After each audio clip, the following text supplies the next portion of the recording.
Good morning, everybody. Welcome to Shooting the Shelf here on the Just Shelf It channel. I am Jesse Arnold, and with me is the ever loyal, steadfast Curtis Ackerman. How are we doing tonight, Curtis? I'm doing most excellent. Very excited about tonight's guest. Fantastic. And I got a bunch of the painted up stuff packaged up and ready to go today. So I'm feeling good. It was a weekend without a lot of painting or relaxing, but that's all right. All right. Well, awesome. And for anyone watching this now live or on the replay later on, thank you everyone who turned out to the painted up wheel and participated in that once again. That was an absolute blast. It's someone asked if we're going to do this again. We'll see. We'll see about next year. I know it was a lot of work on Curtis's part, but we'll see what happens. But tonight we've got a very special guest. You've been trying to get this guy for a while. Been trying to get this guy for a long time. Just the timelines just didn't line up until now. Something shifted out there in the multiverse, and he wasn't on his own show this morning, but he gets to be with us tonight. It is the last of the Furious Four. No bones about it. Let's give a big round of applause. Digital welcome to the one, the only Travis Pelvicus Bolles. What up, guys? What's going on, Travis? Oh, just Sunday night. Speaking of schedules, 9 o'clock. Seriously, are you guys like 20? 9 o'clock is bedtime. Yeah, well, I'm just the sidekick here. The timeline was established before I got into this. And I'm in a different time zone, so it's not as bad. It's only 8 for me, but yeah, I think that's probably why some people don't watch the show at some times, because they got to get up in the morning or whatever. So, I mean, I know sometimes we're competing with stuff like House Dragon or whatever else is on. Yeah. But, hey, it was an open spot. It was the only time I saw that there weren't a lot of shows going on that I was aware of at the time. So I was like, I'm going to do it 9 o'clock on Sunday night. And Travis, I think I'm only a couple of years younger than you. So maybe based on when we were born, but obviously not not maturity wise or anything like that. Like 9:30 hits now. And it's funny too, because I still am like, oh, I could go to bed at 11 every night. Heidi looks at me and she goes, hey. Yeah. I'm like, okay, yeah, like enjoy, go to bed. No. I sleep a lot better if you're in bed too. Oh, okay. So she's tired, so you have to go. Okay, Gotcha. I guess I'll get in bed. So then I get in bed, and you know what I do, of course. I wonder what's going on the cabal. Yeah, roll for a while. I wonder what's going on in the support group. Hey. That light's too bright. Oh. Can you maybe? I guess I just lay here and stare at the ceiling. Oh, marriage is wonderful. Oh, totally. Well, hey, look, don't get me wrong. I could go to sleep at any point in time in the day in any place. So like, I mean, I fell asleep in a barn once during like a cookout. Like it doesn't matter. I can go to sleep anywhere. Until you're Maverick sleeping in a hallway with a box over your head. I don't think you've reached quite that level, Jesse. Would it make you feel better to know I fell asleep on the toilet this week? Oh, wow, that's impressive. Did you do that walk after you fall asleep on the toilet where you're like, you get the John Wayne, you gotta get your toes back to it? Yeah. Oh my God, they're never gonna work again. Fortunately, I wasn't on it that long, but yeah, like I was like, oh my gosh, I don't know how long I've been in here. I just want to call out the folks in the chat real quick. We do have Dave working with us, Patrick Boyle, Brian Lynn from Carver Customs, Zombie 13 is here, Dave Bennett, William Harris, Steve O'Bag, Ed's Nice is here, Art G, JMax77, Chris Durant, Dork Layers here, Joe Gonzalez, Kent Pool Collects. Congratulations on the big prize package, Kent Pool. Laura's here, Alexander Deshaw, Drunk Gizmo Customs, Ken Emery, Dusty Standiford, Vonnie Rotten Picks, and Greg, formerly Brute Scale. So, yeah, Travis brings all the people to the yard. So yes, I mean, Steve-O said you have clothes on, but like your shirt is such a pale color that if you just kind of blur Yeah, your we eyes just at gotta the adjust screen, the it kind of colors a looks little bit, like, yeah, very you true. know, Man, you guys might go late, but you bring out the big hitters. Holy cow. That's a fun group. They'll get bored with us and leave. So, well, I'm not sure if you've checked out the show, but basically at the beginning we do these shelf selections where we pull up some pictures of some things that inspired us this week. Sometimes it's custom, sometimes it's toy photography or something else. So we're going to go ahead and get to that, and we'll throw in our comments. And Travis, if you have any comments on them, feel free to jump on in. Sounds good, guys. And Travis, I want you to know this segment was inspired by you talking about stuff you saw in the Cabal on Legion's Cast. You know, Yeah, I do think this is just, and I hate to say that I petered off on this. So I am so glad that you guys do it, because this to me is one of the coolest parts. Like I love this part of you guys' show. So yeah, I really liked when you guys did that on the Legion's Cast. The only problem is that like we couldn't see it. Like you had to like detailed describe it. Oh yeah. So This yeah, didn't work. YouTube is nice for this. But Oh yeah. Okay, I believe I have the first one here, and this is from Instagram at Shooting the Galaxy. And this is, we've talked about, these types of photos where they take toys and make it look like a scene from a movie. And this to me did that. Like I looked at this, like even the lighting, like hitting the back wall, and the way that they've shot it, like you're not seeing the articulation and the joints and stuff. I just thought this one came out super awesome. It does. And I think, go ahead, Travis. It looks like it's right from the show. The thing that blows me away is that this has got to be 3 3/4, because they haven't made chunky Bib Fortuna yet in Black Series. So yeah, making 3 3/4 look realistic is not necessary. I mean, granted, they got the lights down low so that the figures in the front are kind of darker, but like I said, even just the lighting on the back, like the way that they've got that, it just looks really cool.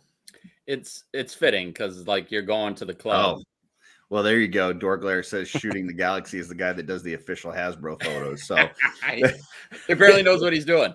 Yeah. This guy knows his shit. Well, I think it's perfect. You got the lights down low. It's just like if you're really in the club. There you go. Yeah. So does this bring up any memories from earlier today? We'll get into that a little later if you want to. I can't wait to talk to you guys about it. All right. Next one is Jesse's. All right. So this is from my table mate at LegionsCon, Brian CB Make on Instagram, doing the Nuka-Cola girl with Cosmic Legions. I'm not super familiar with the game, but I've always loved that kind of retro look of that character or iconography from the game. So this one just jumped out at me when I saw it this week.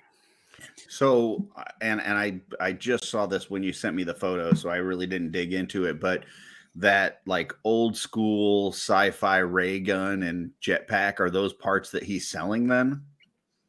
I don't know. If they're like based off licensed, I don't know how exact they are. I don't know if he would sell them individually, but I mean, he might sell the custom. I'm not sure. Because I did that Marvin the Martian head not too long ago. And I was like, man, an old school like ray gun like that would be really cool for something like that. So, we've talked about it before on here, but like painting white is not the easiest thing. You got to do so many different layers. So to do a full body repaint of this figure, and then that, the head with the hair flowing looks really cool. And then I just love the old school sci-fi nature of the weapons. So, and that's unless he used different arms and legs, that's mostly a black figure, because that's the engineer. So yeah, I played this game, so like this to me like immediately is like, that's amazing. That's very awesome. Cool. Yeah, he killed it. That's great. Yeah, and the jetpack is great. I only grabbed the one picture, but yeah, check out C.B make, and you can see the backpack and everything. The jetpack's really cool looking design. So, well, since you're going to be having his stuff at your table, ask him about the jetpack and the ray gun, because I may need to pick up a set of that from you from LegionsCon. So will do. All right, here's my next one. This is Toy Immersion, and I just thought this was an amazing, shot here. You got that it looks like the Furious 4 body. I believe it's Travis's body there, but with a My Action Figure Customs skeleton head, and he's just riding through. You got the fire in the background on the trees, and the way that the horses, he's got the eyes lit up on the horse. And then you got the little sparkles, like the little, like when there's a big giant fire, you got the little stuff embers floating in the air. Yeah, the embers floating in the air. And I just thought this was a really cool photo. These photos just always amaze me, and I'm so thankful that these guys a lot of times will do the how they did it photos. I don't know, but they actually call them probably something much more smarter than how I did it. But like Nate's a great example. Like he set something up and takes that photo, and I'm like, how did you ever do that? And then when they take a photo of it, and you're like, oh, well, that makes sense. This thing is beautiful. Yeah. Yeah, I think it was last week or the week before, we were talking about Dean Wright does some where he like sets like a whole battlefield up, and he just takes multiple shots. But yeah, like most of the time it's just setting up for one single shot and just making sure that everything's just right. But yeah, this is really cool. Oh, so good. Oh, well, there you go. Nate said he's just got a I think one. This one, I know someone has done like an actual General Kale head from Willow, but this evokes General Kale to me without being a straight up, copy of his head, because you got that little bit of the beard coming out. And that's just, I'd hate to see this guy coming at me in the middle of a battle. Those heads, those were some of my favorite heads that they ever sold. Yeah. Yeah. They're really good. And the next one is Jesse's. All right, so this is Jay Wright. This is, it's a Thistlethorn with a hoodie on, and it looks like the Monkey King staff, and some sort of donkey or some sort of critter he's riding on. Yep. That's an easy pandering shot for me. If it's Thistlethorn, I'm grabbing it. Yeah, it looks great. Unfortunately, I didn't see it online because I believe that Jay still has me blocked on Facebook. But it's I love this shot. It came out great. As soon as you sent it, and I saw, not only Thistlethorn, but he's also got like a little satchel there, and I'm like, well, shit, that's Jesse all over it. So, yep. Oh yeah. How many people got you blocked, Curtis? I think Jay might be he's the only one I know of for sure. Maybe ABF might have me blocked again now. He does that, ABF does that thing where he blocks like shit, the and freight a couple line months later he takes it off, and kind of goes back and forth. But me and Jay are good. We're friends on Instagram. I think at one point, there was a minor disagreement. He blocked me, and I think he forgot to take it off on Facebook, but that's all right. I love Jay. I'm sure he just forgot. Yeah. We're good. We're good. Here's my next one. And I'm trying not to dig deep into this classified line, but man, these Joes are really good. I just got that Zorana. I got the Serpentor because I love Serpentor. It's my favorite character from that, growing up. And but I love the Dreadnoks too. And I saw this picture, and it just looks like one of those secret Cobra meetings, like backdoor, Destra's coming to Zartan with some sort of project or something that needs to go on. And I just thought the shot was really cool. Little warehouse, like abandoned warehouse shot. So that's really cool. Was Serpentor your first? It was my first classified, but man, I got that Zorana, and because I saw the other two coming, was it Torch and who's the other one that they just showed? Shockwave? No, Cutter. Yeah. So I ordered those. I pre-ordered those, and so I went and got her from Amazon. And man, she's so fucking good. She's like, hey, they're really hitting it out of the park. And I know, we talked about it. I think it was on OffWorld, and like Greg was saying that maybe some of the competition from Vala made them step up their game a bit, but they're really doing well on that classified. I don't know about that Super 7 shit that Steven collects, that those goes, but these are cool. I've said it, like I was out on these. I was in because I was super excited. Like my whole collection had moved to 6-inch. Yeah. And then that first wave came out, and I was like, yeah, nah, I don't think this is happening. And then they dropped the pictures of Storm Shadow and Spirit. Mm-hmm. And it was like you could tell that Hasbro really they realized, hey, we got to put the right foot forward here and put out stuff that these fans really want. And these 3 figures right here are beautiful, and that's a great shot. Yeah, I mean, imagine if they ever do that with Star Wars. like if they could actually do a Star Wars line as good as their classified, man. Tell you what, I just bought 2. Oh, pants are confirmed, folks. Yep. It does have pants on. Definitely got pants. Let's blow up Travis here. There we go. So which one was this? This is not Malgus. Oh, Malgus. Is it Malgus? Or is that Malgus or Bane? No, neither of them, I think. Oh. Oh He's my from one god. of the games, right? What's that? He's from yes, one it of is. the games, It is from right? the games. Yeah. Okay. Gosh darn it! What is his name? Regardless, the figure. Let me grab Malgus. I'm with you on the Black Series. Ooh, that looks cool. But I will tell you, like these couple figures, every once in a while, Black Series still goes, oh hey, yeah. Quick question: Did you have Steven pose those for you? Hell yeah. Yeah. I don't know if you've ever noticed on the podcast when he's sitting here. Yeah. As soon as I open a figure, I just hand it right to him. Because I mean, Malleus. Yeah, you know how I'm gonna. Who'd you say? Malleus. Darth Malleus. Yeah. Okay. Yep. So like, this is how I'm gonna pose a figure. I'm just gonna. Yep. He's standing there. Yeah, he's there. Yep. Steven, on the other hand, is going to get them in those like just, cool like. Oh, that's awesome. Yeah, like they look like they're literally in battle, not just that one. Yeah. So yeah, I might not be too old to go to bed at 9:30, but that one just made my hip dislocate looking at it. Yeah, we're probably not getting in that pose.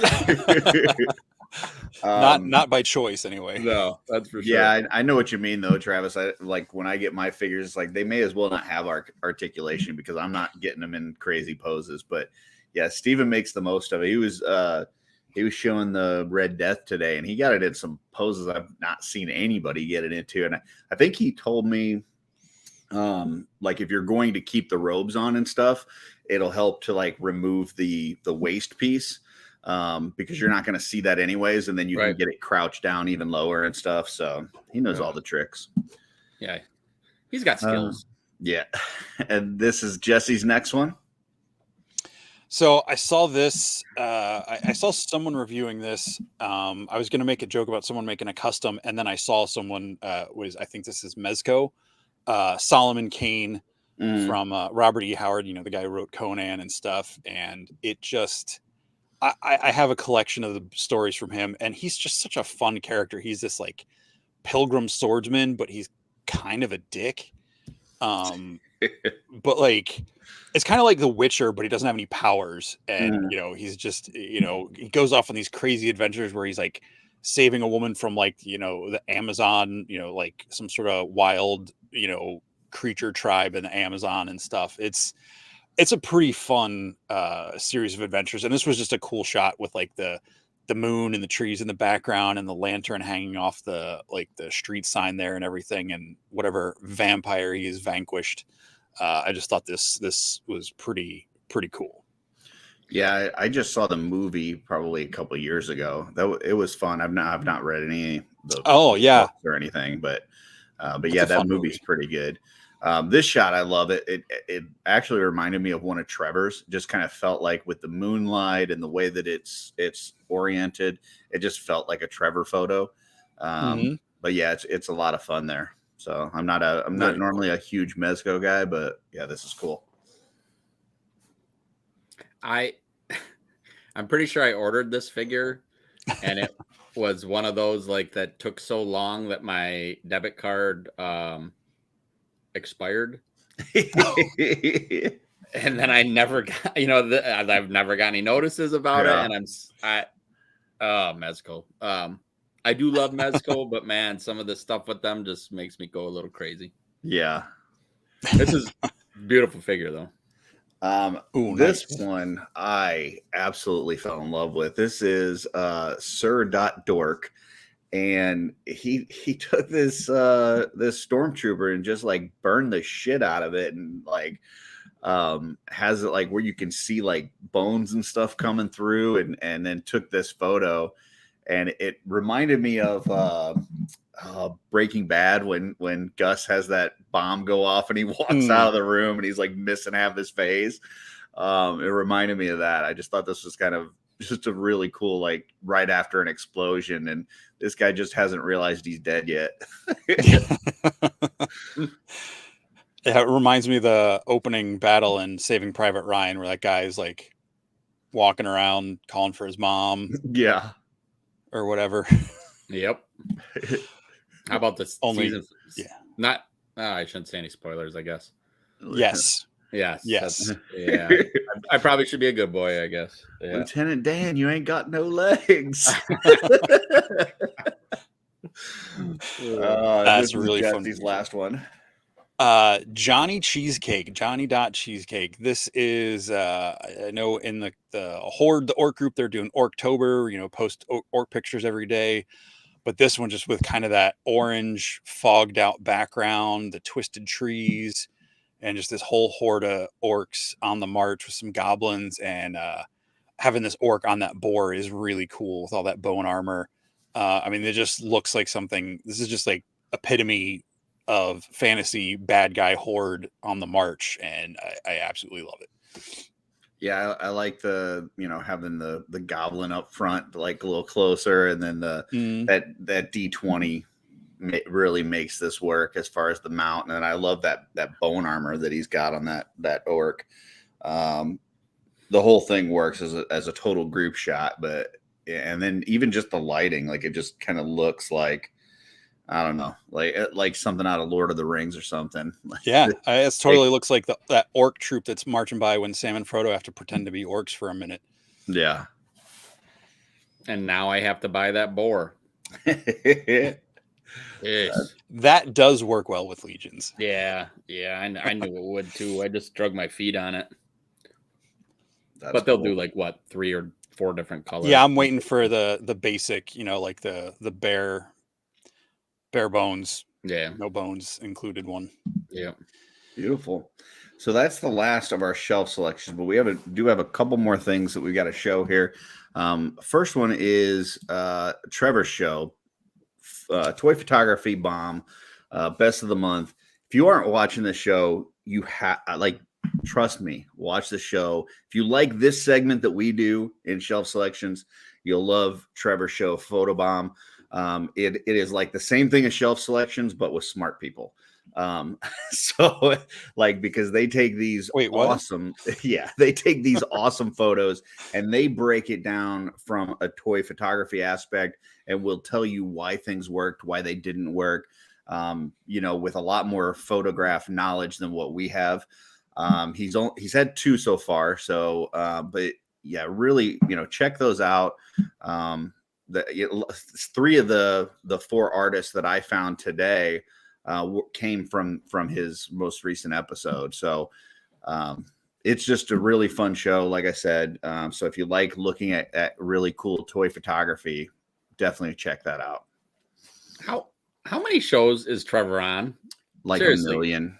Yeah, Curtis, he's on more than Curtis. I was going to say, more than me. Yeah. Are you guys in competition or something? There's no competition. Like Trevor, you know, the whole Steven stay in your lane thing. Like Trevor has no lanes. Like he Right. paints, he does the photography, he's on YouTube. Like I think every He day of is the the week he's lanes. doing something. Yeah. Trevor owns all the lanes. So I don't know. I still, when Steve said that, it was What and an then idiot. one more thing that we wanted to talk about. Billy Beige asked me to talk about this. This is the Billy's Monster Madness giveaway. So he sent me a thing to read because first he left me like this big, like 3-minute voice message, and I'm like, I'm not going to listen to that. So I said, type something out that I can read. So you don't read. Yeah, I'm gonna work my way through this. I tried to get my host to do this, but he didn't want to. So,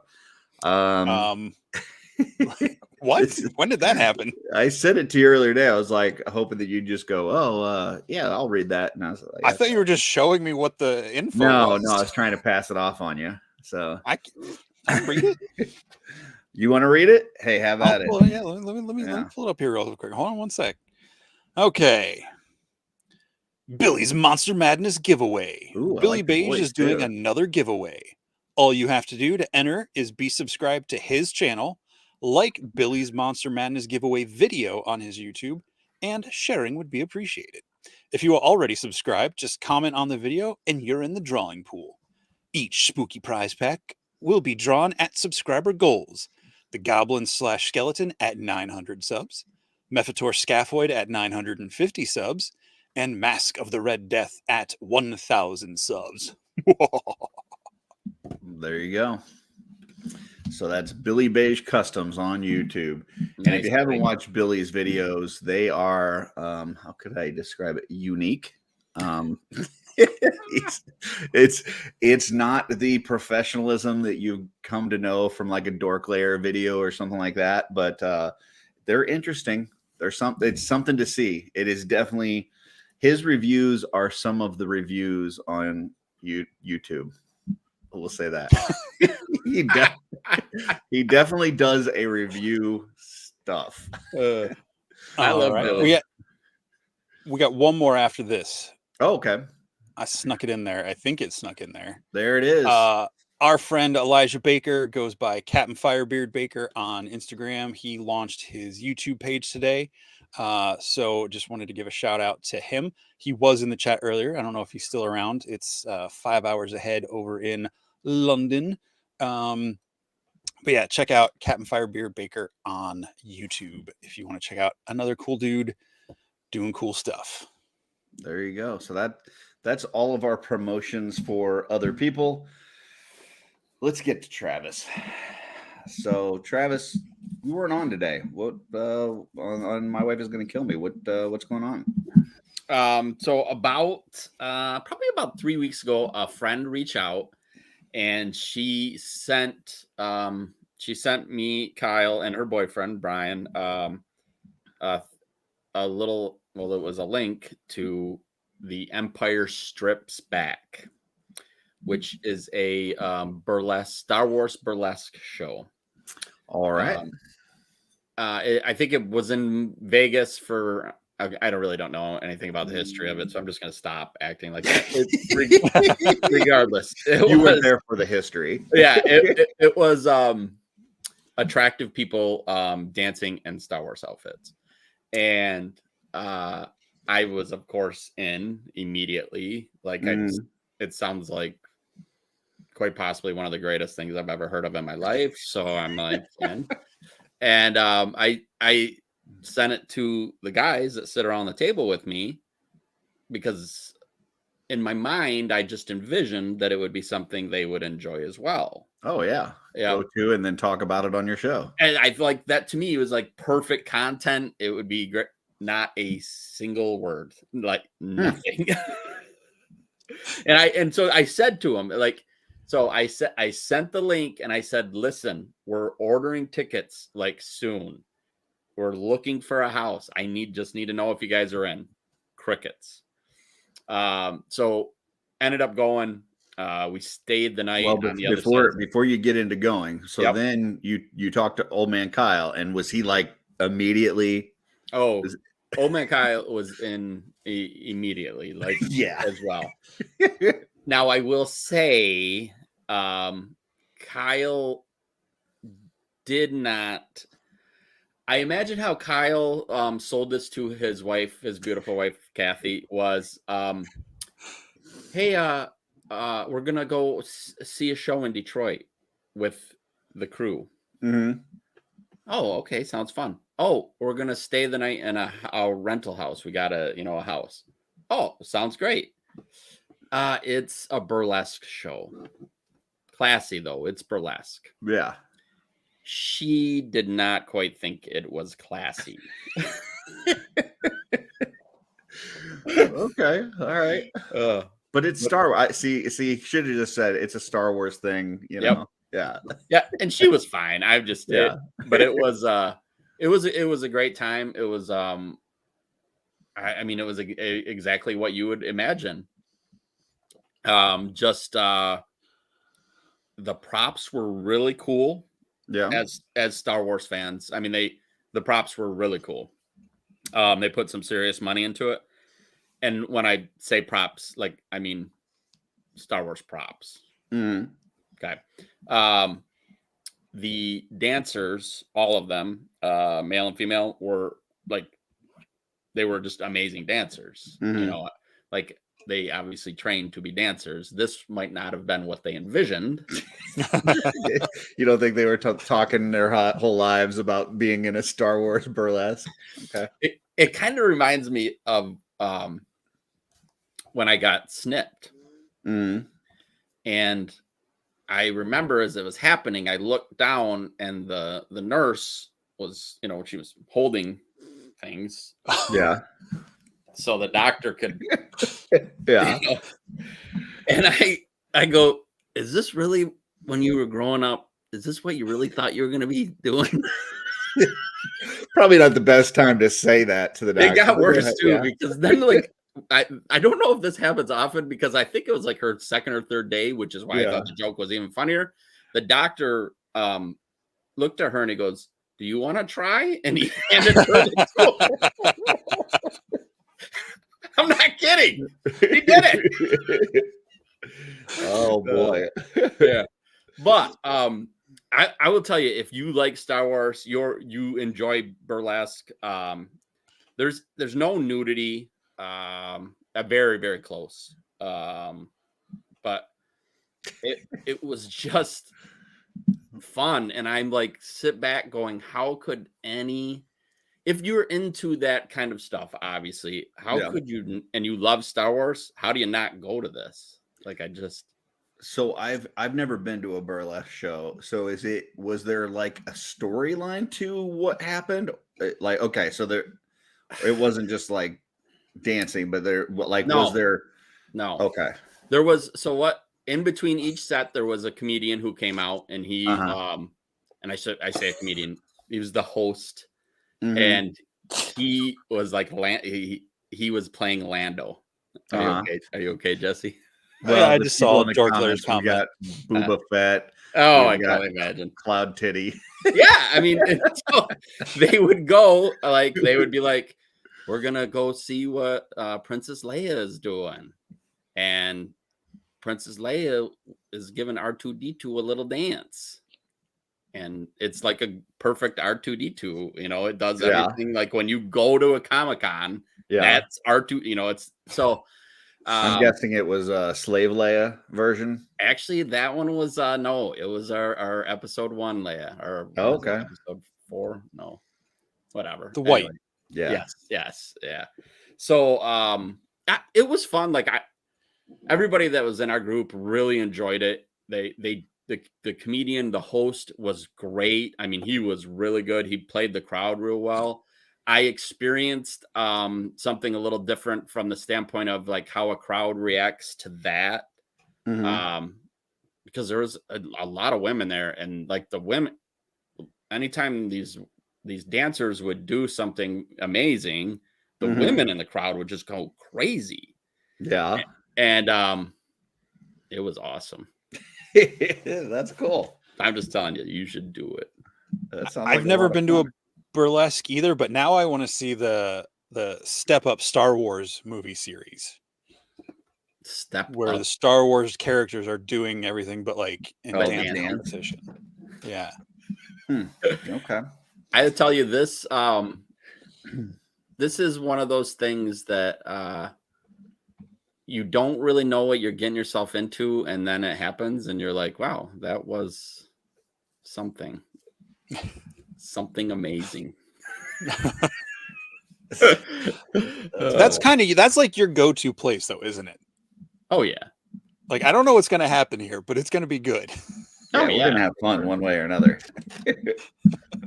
The whole, like I've said, like the toys is a great piece of this, but like that was me going, Talmadge, Brian Nolan, Scoop, Ben, it was me going with these 3 dudes that I met because of toys, and obviously there's, spouses, and it's just that's a cool piece of it is all the toys are wonderful and everything, but it's those friendships you get to build.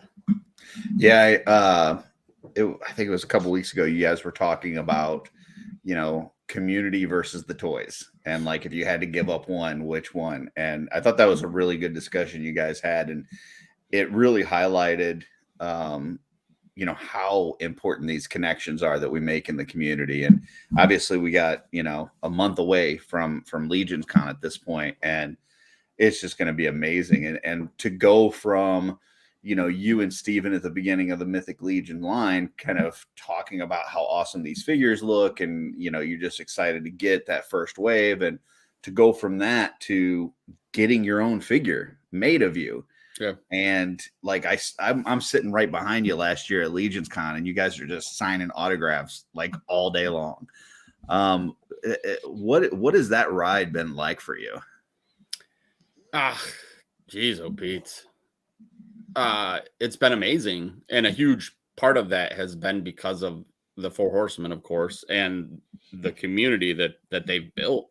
Like you guys are my friends. And if it hadn't been for this toy community, really realistically, that doesn't happen. Like I look at LegionsCon and go, we're about to, I don't know how many people were there last year, but it's about to double and then some, and I just look at that and go, man, it is a wild, wild experience. Never in a million years would I have ever thought that we were going to get action figures. Like that still to me is just crazy. Like it's a wild, and I just think about, Walter this year, and Walter's already living life, oh yeah, he's having a good time. Yes, yeah, he's already doing that, but like I can't even imagine what this experience is going to be like for him, and the same thing for Greg when they announced that figure. And it's just it is a wild experience, and to actually like sell someone a figure that's based loosely, I mean, on your personality is kind of wild. And oh yeah, I mean, not only having the figure, but then they write this specific bio that like hits on, things of your own personality and stuff. And, then they do the reveal and bring you guys in. You don't know if it's for real or if it's a joke or whatever.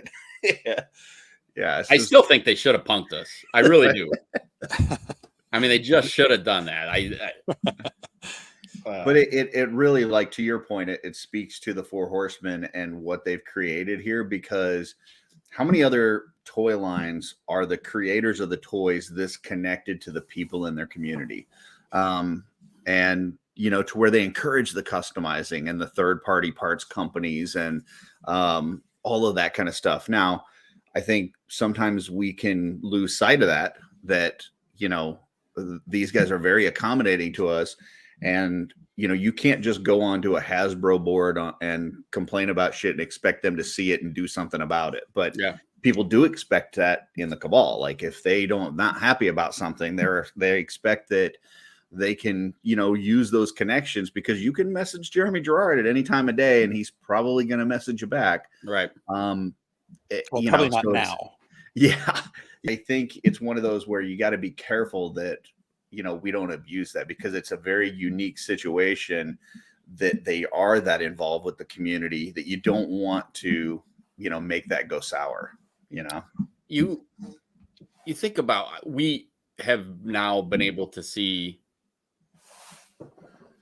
how good they are to the fans, how good they are to their customers. People still get so bent about stuff, and I think that is part of it. I think they've probably been in this long enough. I mean, don't get me wrong, they want to make everyone happy. I mean, constant improvement in the line, all that. But I mean, they got to just be used to, like, there's some things you just can't. And people now, because of the internet, are going to think you can just jump on and say whatever you want. Yeah. That's, I think the biggest one that I don't know, I don't want to say irritates me, but surprises me, is when people are so upset when they do another drop of more figures. Like, oh, again, like that, like they're a toy company. Like, what do you expect? Like, they're going to put out toys, and if you can't afford it, if it's a financial stress, I get it. Like, you got to pay your bills, you got to take care of your family, whatever. And if you can't afford it and you have to make some decisions on not necessarily getting everything, then that's fine. You can do that.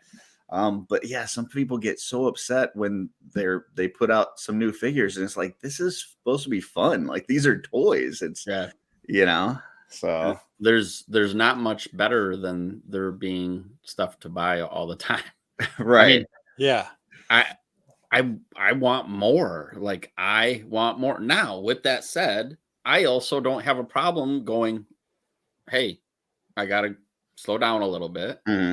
And yeah, you like to army build. Like, I was just looking at my Caverndorf shelf, and, or what are they called now? Bronze? Those ones. And I'm looking at that shelf going, dude, I think I have like minimum 8 on that shelf. Like, so I'm like, so how many do you really need? Of the reinforcements? But guess what? They change a little bit here and there. I gotta get at least 1 or 2 of them. Well, and I think the reinforcements is really a kind of a nod to the customizers, because it's like, okay, we're going to give you some, kind of base bodies as far as paint schemes go. But with some, interesting parts that you can make a bunch of stuff out of. And I know, as a customizer, reinforcements is my favorite. Like, I'm like, that is where I load up.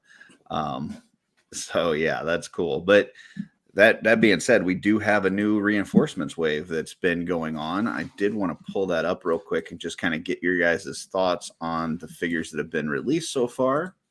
So let me pull that up here. So I believe the first one was the Gold Knight that was revealed, which you do have kind of that basic original Gold Knight look here with the bucket helmet. And then the addition on this one was it looks like it came with the secondary helmet, the more rounded one. But, still a Legion builder. My understanding is the gold on it is a little different from the original Gold Knight. It's more closer to like the Magnus gold. So like a little bit, I guess, more yellowish gold. But what are you guys' thoughts on the Gold Knight 2? That's a home run for me. I actually like this color better, and I'm like that it matches. I personally prefer that. I'm gonna need somebody in the chat probably to answer this, but I can remember when you got in early, if you were here at the beginning, I think they sold these Legion builders in like sets of 6 for a really good price. And I've said from the beginning, like, this was one of my regrets that I didn't buy just a ton of gold, a ton of silver. Like, I love this Knight. Yeah, I know sometimes they will with the Legion builders throw them. They did it with the Sentries, and I think with the Sentries for a 12-pack, you ended up basically getting one of the 12 for free. So it was like you bought 11, you got one free. Yeah. So they haven't shown prices on these, but if these are standard, Legion Builder type prices, yeah, I mean, I think this on the secondary market was going for a couple $100. So, if you just need one for your collection, spending a Legion Builder price on it is great. And if you want to army build these out, because I think these even started coming with backstories on this new one, which this one has here. So if now you want to build these out as like these Guardians, you can do that at a reasonable price. I'm trying to think, was this? Oh no, it's not this one. It's one of the other figures. When we get to it, I'll talk about it. What about you, Jesse? What are your thoughts on this one? I think it's really cool. I know when I was on Legion's Lair in Facebook last year, the Gold Knight was one of my, like top least favorite 3 or whatever, just because I'm not a big fan of gold. But since it's in the reinforcement wave, I'm like, all right, cool, I'll get one. And now that they added that bio where it's like it's the youngest and the oldest of the army, they protect the fortress, it's like their first and last. I was like, okay, there's a cool story to this now where I want to have a couple to represent that portion of the faction. So I mean, and again, it's a great body for if you want to do more customs and everything. So it's great. Yeah, I mean, I've seen a lot of people put it like when they're on the Legion's Lair, and they'll put it as one of their least favorite, just because it's kind of a plain, it's one solid color. But the great thing about these reinforcements is like you add some black trim down the middle here and on these sides, some black trim on the pauldrons. It's like just one little color on the trim, and next thing you know, this thing just super pops, which is why it's amazing for customizers. So. All totally right. Agree.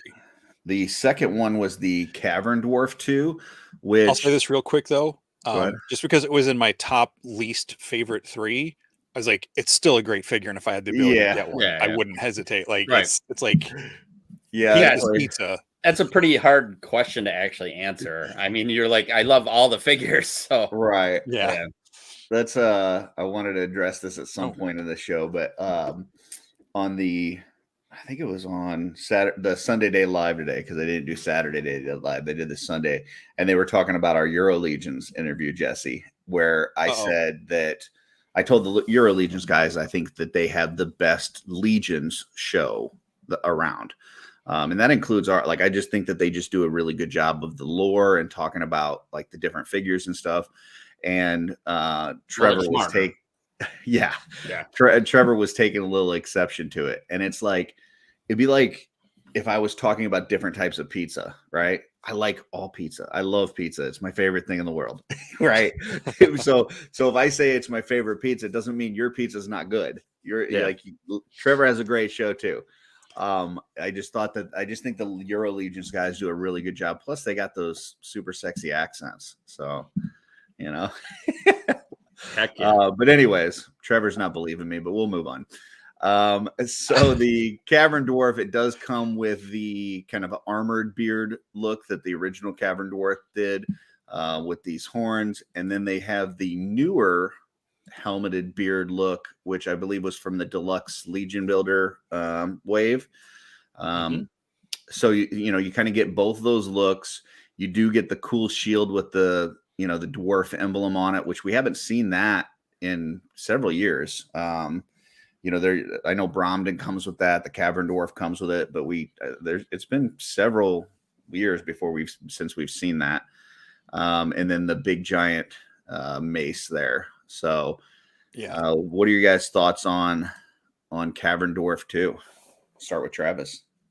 I love the dwarfs, and I love any of these. I'm like I said, I'm an army builder. Like I got Bromden with 2 of his guards, and then 8 of these behind him, with 3 of them I think being like stock, and then the rest all being customs. And if I want to have rows behind, like that's what I want. It doesn't always work out that way, but I love these figures. Jesse? I think he's great. I think I got one in a trade with someone, one of the original ones, but I like immediately used it as a custom. So I'm really happy I get a chance to get like some actual ones to flesh out my baddie dwarfs with the Bromden and Aerthyr waves. So I think I know a lot of people were disappointed Bromden didn't make it into the All Stars this year, the vote this year, or like didn't win. But this is a great consolation dwarf prize. I think, you know, you've got 2 looks, you got that shield, multiple weapons. I gotta say, I love both of the small axes in this set. Are 2 of Oh my yeah. favorite weapons in Mythic Legions that are out so far. I just love the design on both of those. And that shield, it's such a great shield. I used one in a custom last year that I was not planning to sell at LegionsCon, and the only one I have is Bromden, so I'm hungry to get a couple of those again. Yeah, the original Cavern Dwarf was the first Legion that I put any paint to. I painted some, little black trim on here, and I painted up the shield, and that was the first one that I ever did. So Awesome. Very cool. Like I said, the way that they do these sculpts, it just creates these natural sections that you can, start painting different ways, and it's like super easy. Like you just grab some black paint and just throw it in the little recessed areas, and next thing you know, it's got a different look to it. So, do you guys as customizers, do you try to at least have one still in like a stock like horseman look, or you were like, no, I need that body to create this, I have to now paint this? Like, it depends for me. I'll just answer for myself. Like it depends on if I'm army building them. So if I'm like, for instance, with the Fury clan, I've got a couple that are just regular stock ones. But if I only am going to have, if it's a named character and I'm just putting, some different pauldrons or a different weapon on, or even a different head, I'll probably just have that one in my collection. Yeah. What about you, Jesse? I'm at the point now where name characters, if I customize anything to them, it's a second one. But as far as the Legion builders, there's a part of me that's trying to keep one, because if there's rank and file, you got a bunch of skeletons, there's no harm having one that has no customization on it. I might give it a different weapon or something that's not a permanent alteration to it. But I like to try to keep one as is. Yeah, so I would say the ones that I really don't leave as is are the ones that are Legion Builder, or ones that I for sure leave as is are the Legion Builder ones. But that's just because I get a bunch of them. So yeah. And then the third reveal was the Ogre, the Cyclops Ogre, which a little bit of a unique thing here that I wanted to point out is that they actually have that eye colored in. Like I think all the ogres that we've had so far, it's just been a solid yellow on the eye. But with this one, as far as the green ogres, but with this one, they actually have the pupil painted on here. So just something I noticed on there. But, we haven't had the green ogres available for several years now. So I think this is going to be really cool for people to stock up on these and just have some extra big ones.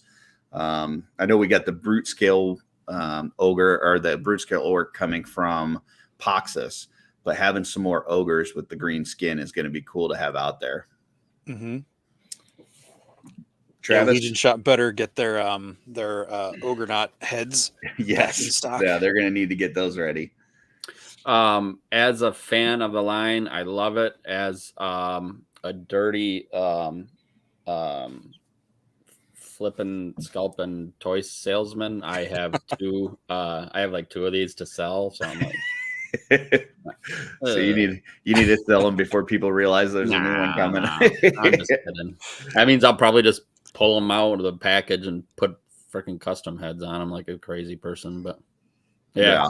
It's beautiful, and I just love that they keep going back for people and doing like these, giving them some of these figures that are just a little bit harder to find, and then giving the tweak too. That it's pretty awesome. And I like that.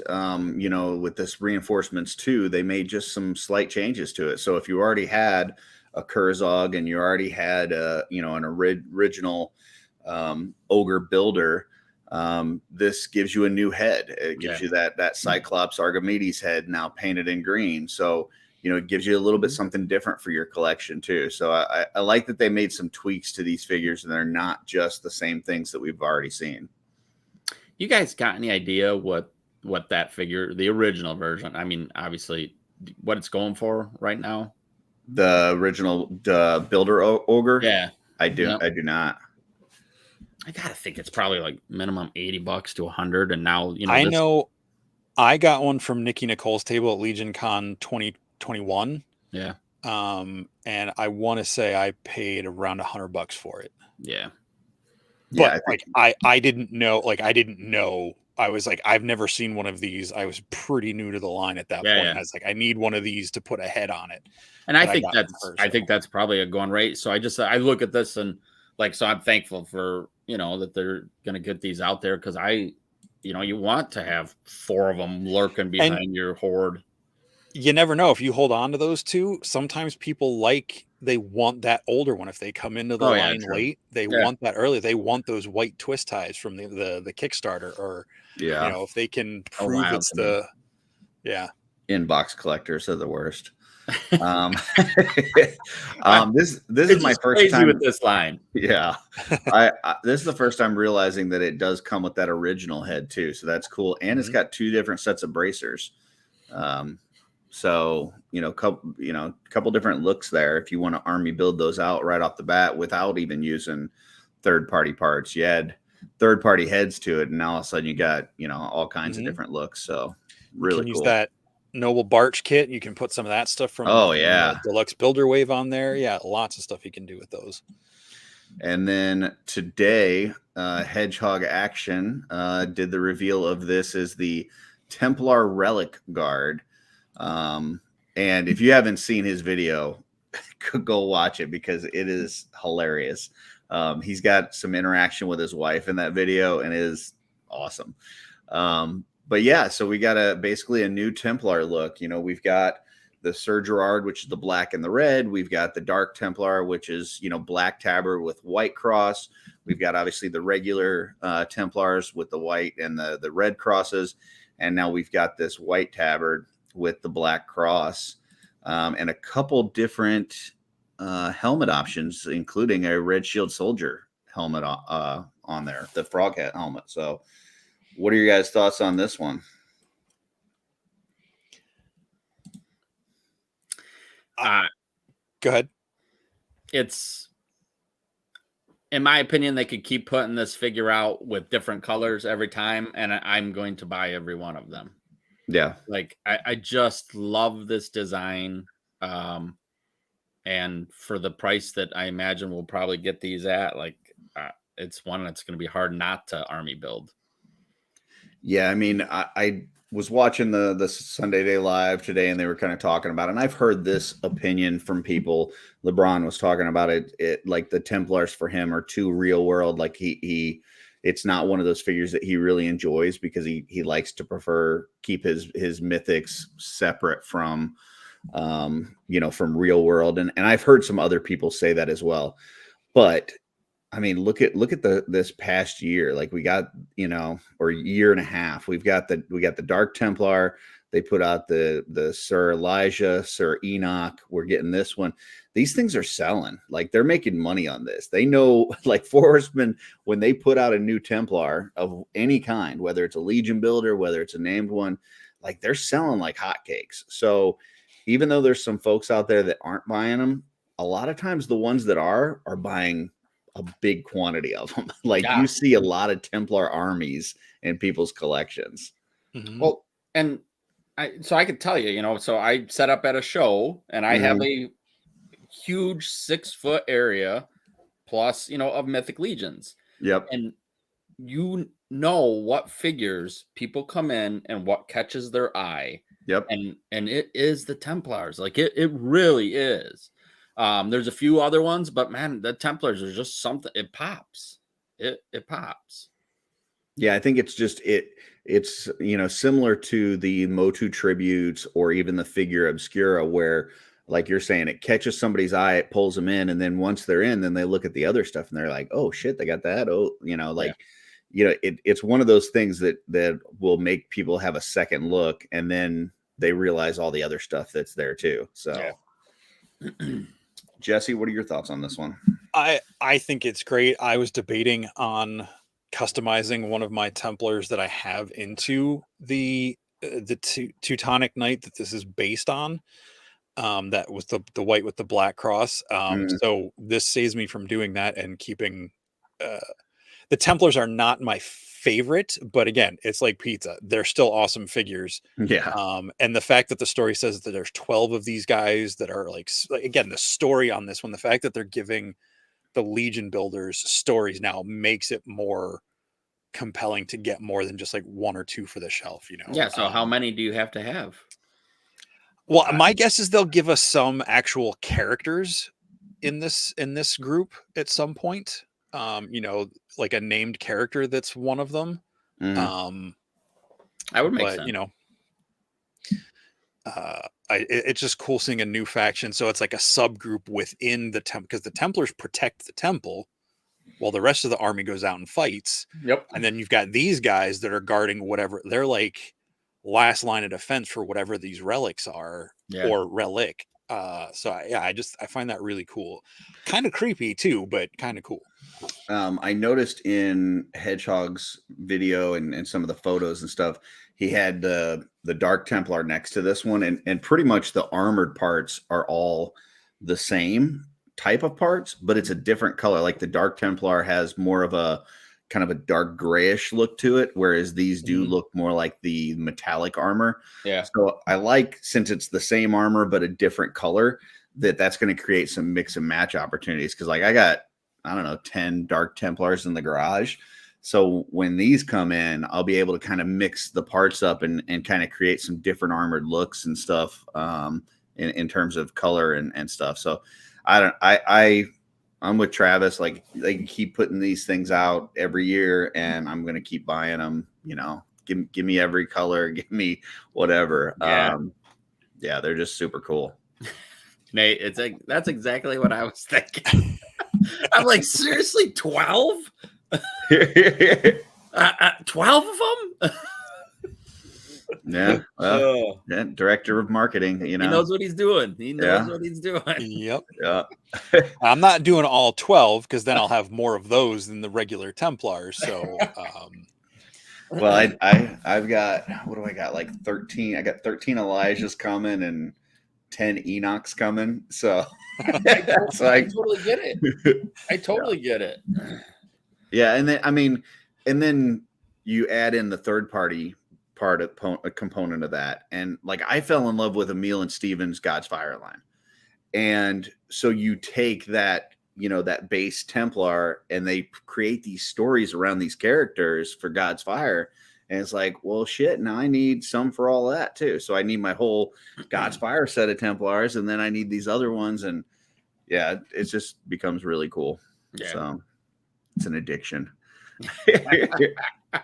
And then Greg says, how many Sir Utzaks do you have coming? I think I've got 2. I don't have a lot. They're a little bit more expensive. I'm trying to limit myself on the named characters as much as I can, and then buy more of the Legion builder ones. So Michael Casper, what are we getting at G-Con this year? Pizza, definitely pizza.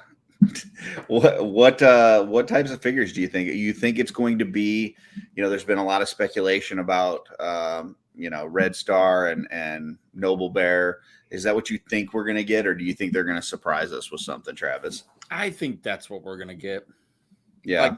Like, I would be totally fine if they surprised us. I just feel like it's kind of the right move though. And but like I said, they could come up with something totally new, and I would be down. So, I know Curtis gave me some crap when we were talking about this on something else a while ago, because I gave I believe they said it was a Travis answer, a fence riding answer. because I said something to the effect is like that, whatever it is, it's going to be awesome, which I still stand by. But I think it will be. It seems most likely that it would be Sons and the Noble Bear, but that doesn't mean they can't throw some surprises in there beyond that. Maybe we get a whole new troll body as just like an unaligned character or something, or something. Who knows? Right. Yeah. I think both of those lines, because I was talking with someone in chats or on the Cabal, and most of the characters for Sons of the Red Star are tribute characters. Yeah. Like Scapular. It's one of the smallest the builders factions right now in terms of figures that have been released. Yeah. Gerard's a tribute. Viteris is a Viteris. tribute. Mephitor is a tribute. Keltis. Keltis. Yeah. I mean, like Scapular and the builders are really the only ones that aren't based on other people properties. So yeah. Plus, I think that's an aspect of the line with like the stealthy rogue kind of assassin like section that they really haven't explored too much. I think that they could really do some cool little stealthy daggery people would be cool, if they do, and they don't even have to, because I think they could do it with what they got now, but the way they've been, each wave has just been such like steps, farther down like the evolution of the line. Ooh, man, what you're describing, that could be some amazing stuff.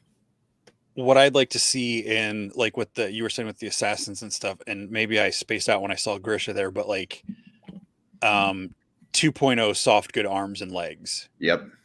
Is that what you just said? I'm thinking like Game of Thrones Arya Stark, like this little, somebody that you're not expecting, and then all of a sudden they just tear you the fuck up, Yeah.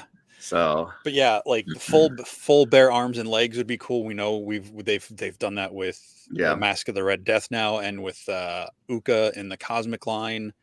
So they're not afraid to do the full bare skin parts.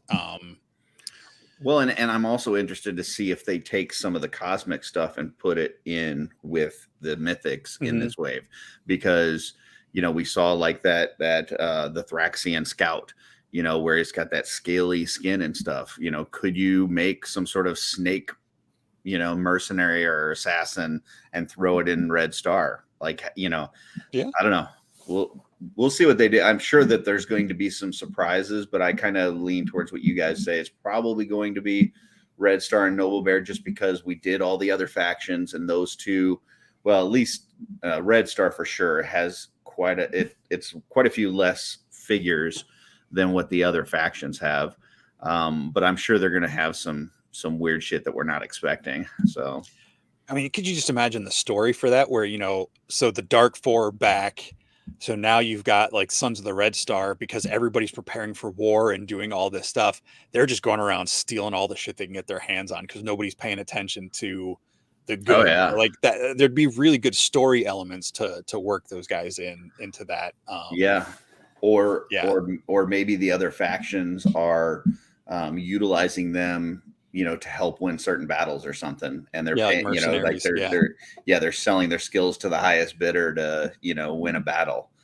I almost feel like too it feels like the perfect time for those two factions, because of where they are like in the story of this and like how it's going to progress. And I just it feels like that is the move. Like it just really does. And it's funny. I have not put a lot of thought even into what it's going to look like. Like, because I love just being surprised. Like I enjoy that part of it, but I also, have no imagination really. So I just can't do it. Like, I'm incapable. But like, man, I thinking about how each one has just been so much wild. Like you go into the last few waves going, oh, I think they might do this. And then you're kind of like, holy cow. Like they are taking things to the next level.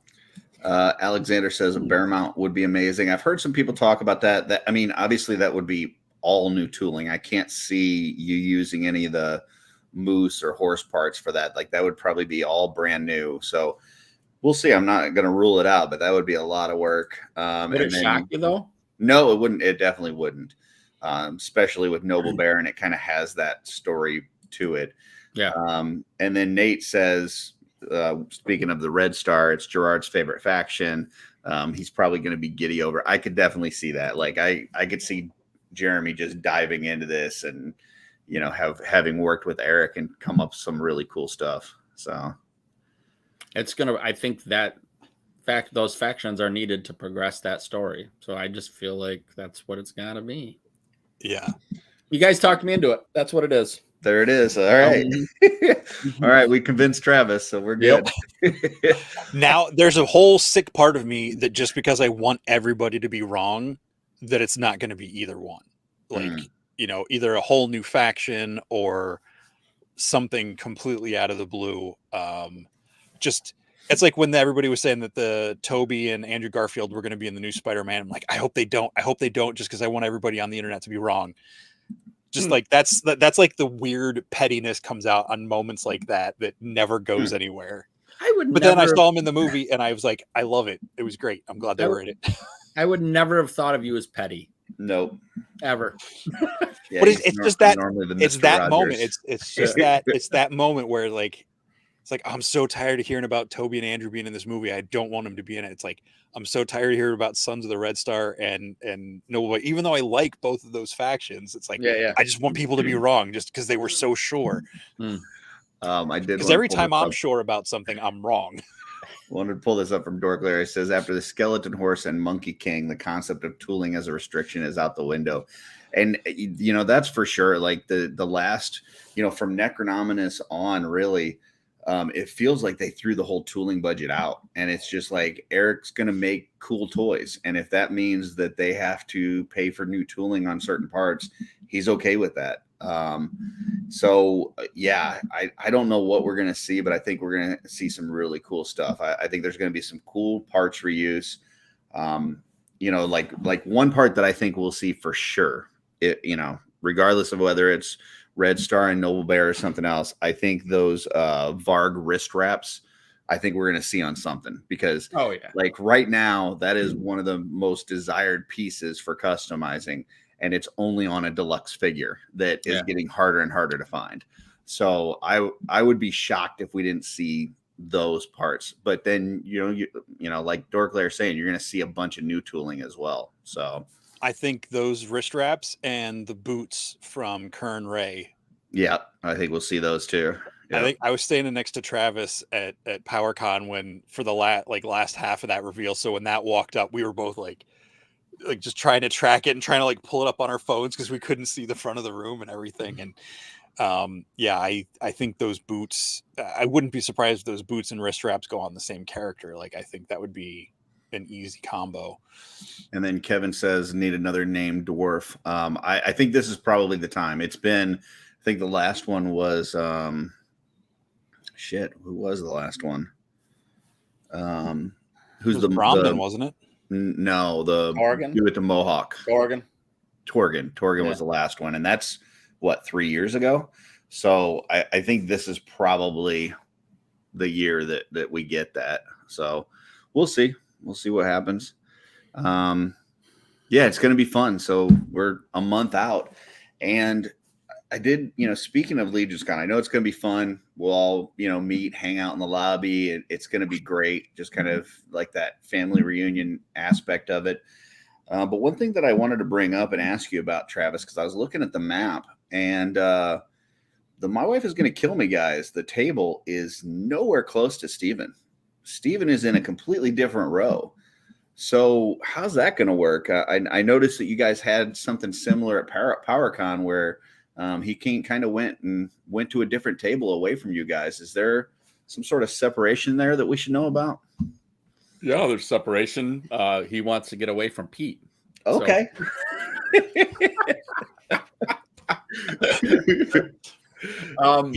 He's in the smoking section. Yeah, no kidding. So I can tell you, I'm one of those people that I want the best for my friends. Mm-hmm. And Matt is getting set down at PowerCon, way away from us. Right. Also more towards the other vendors. Yes. He's other right companies. across. Yeah. He was right across from Four Horsemen. Yeah. He's right across from Four Horsemen. And Steve has his little rack of heads and goes, I'm going to go set up with Matt so he's not by himself. Oh, that's the reason. Gotcha. Yeah.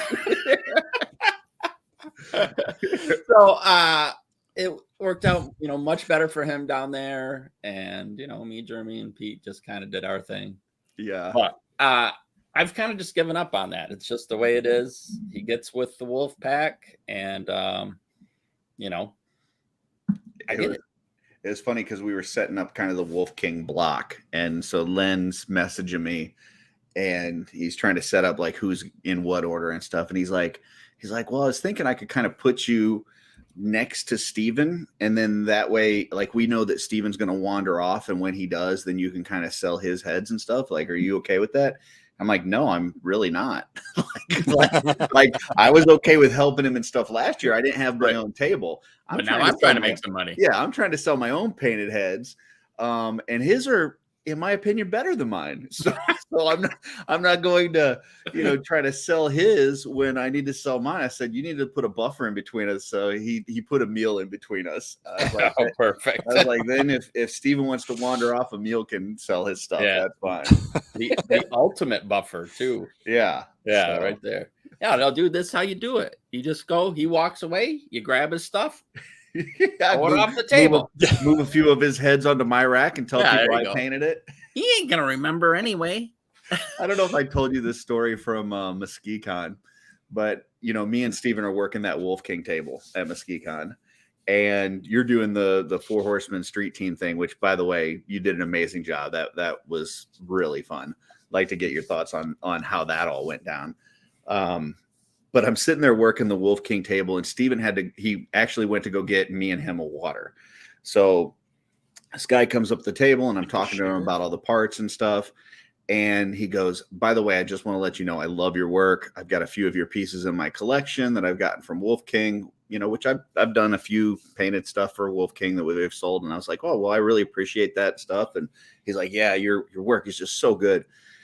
Then Steven comes back with the waters, and the guy goes, oh, I was talking about him. I thought you were like, I was talking about that guy.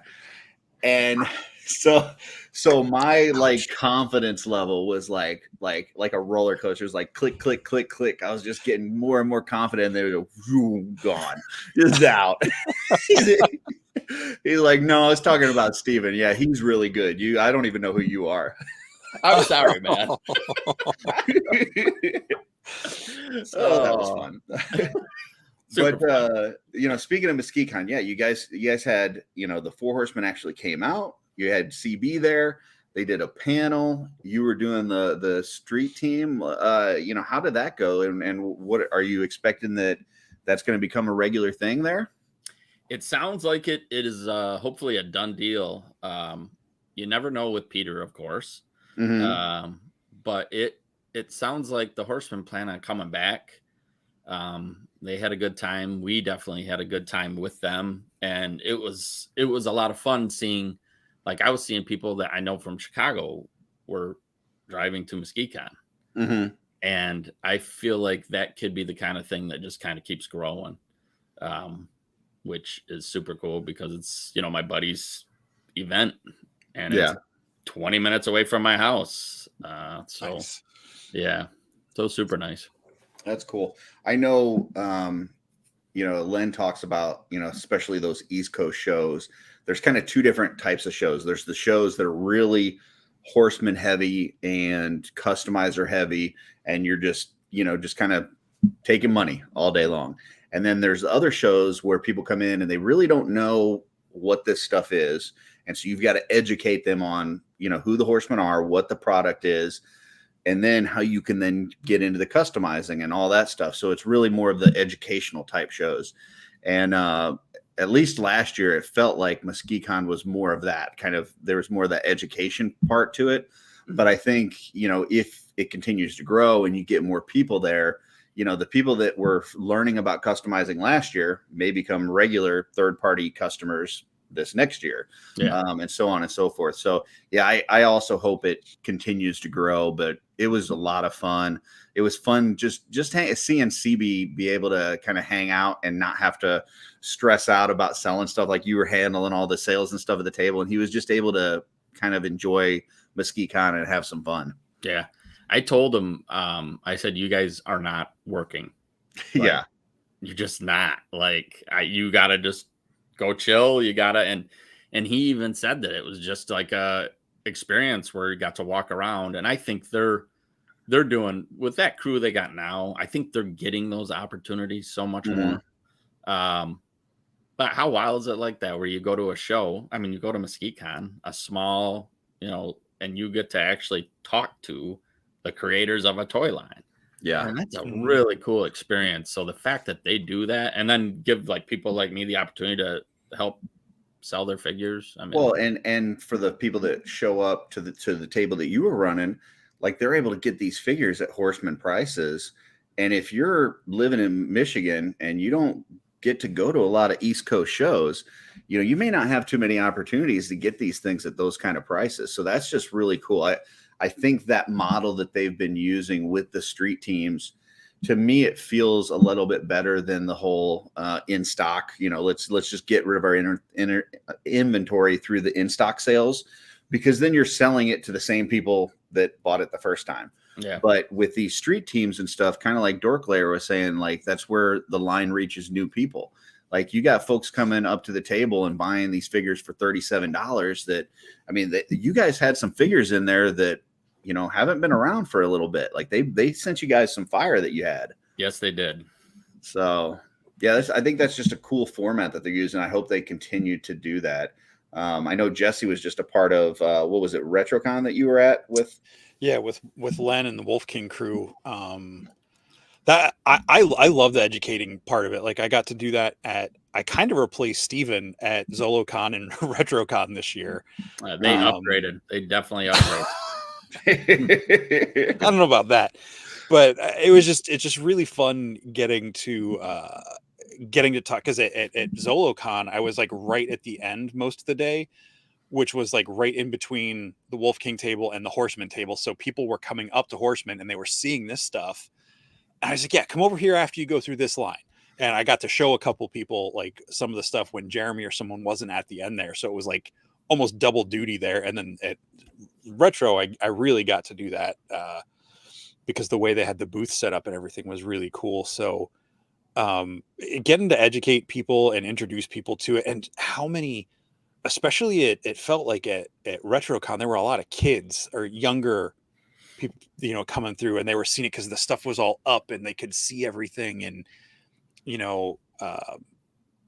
Patrick was doing a really good job talking to a lot of people, like getting stuff down and popping stuff and everything. So it was really cool. I really love that aspect of the show. So, yeah, going to shows, like, it's the best thing in the world, man. Like, and you do a lot up in that area, right? You got like the Great Lakes and Chicago and all that. Yeah, so we got Toy Haven this coming week, which is our buddy Matt's show. Defenders. That's the Matt one that Pete puts his name on. Yes. Yep. Matt's show is coming up this weekend. Then the following weekend after that is Chicago, which is, like, I'm telling you guys, it's worth it one day to be like, hey, we're gonna come. I'm just telling you, it's worth coming to walk it. Yeah. And we'll hang out. We'll go out to eat. We'll do all that stuff. I mean, it's a good time. So, like, I get to do that. Like, I get to go have those conversations. I mean, the next 2 weekends and hang out with a bunch of friends. That's the cool part of it for sure.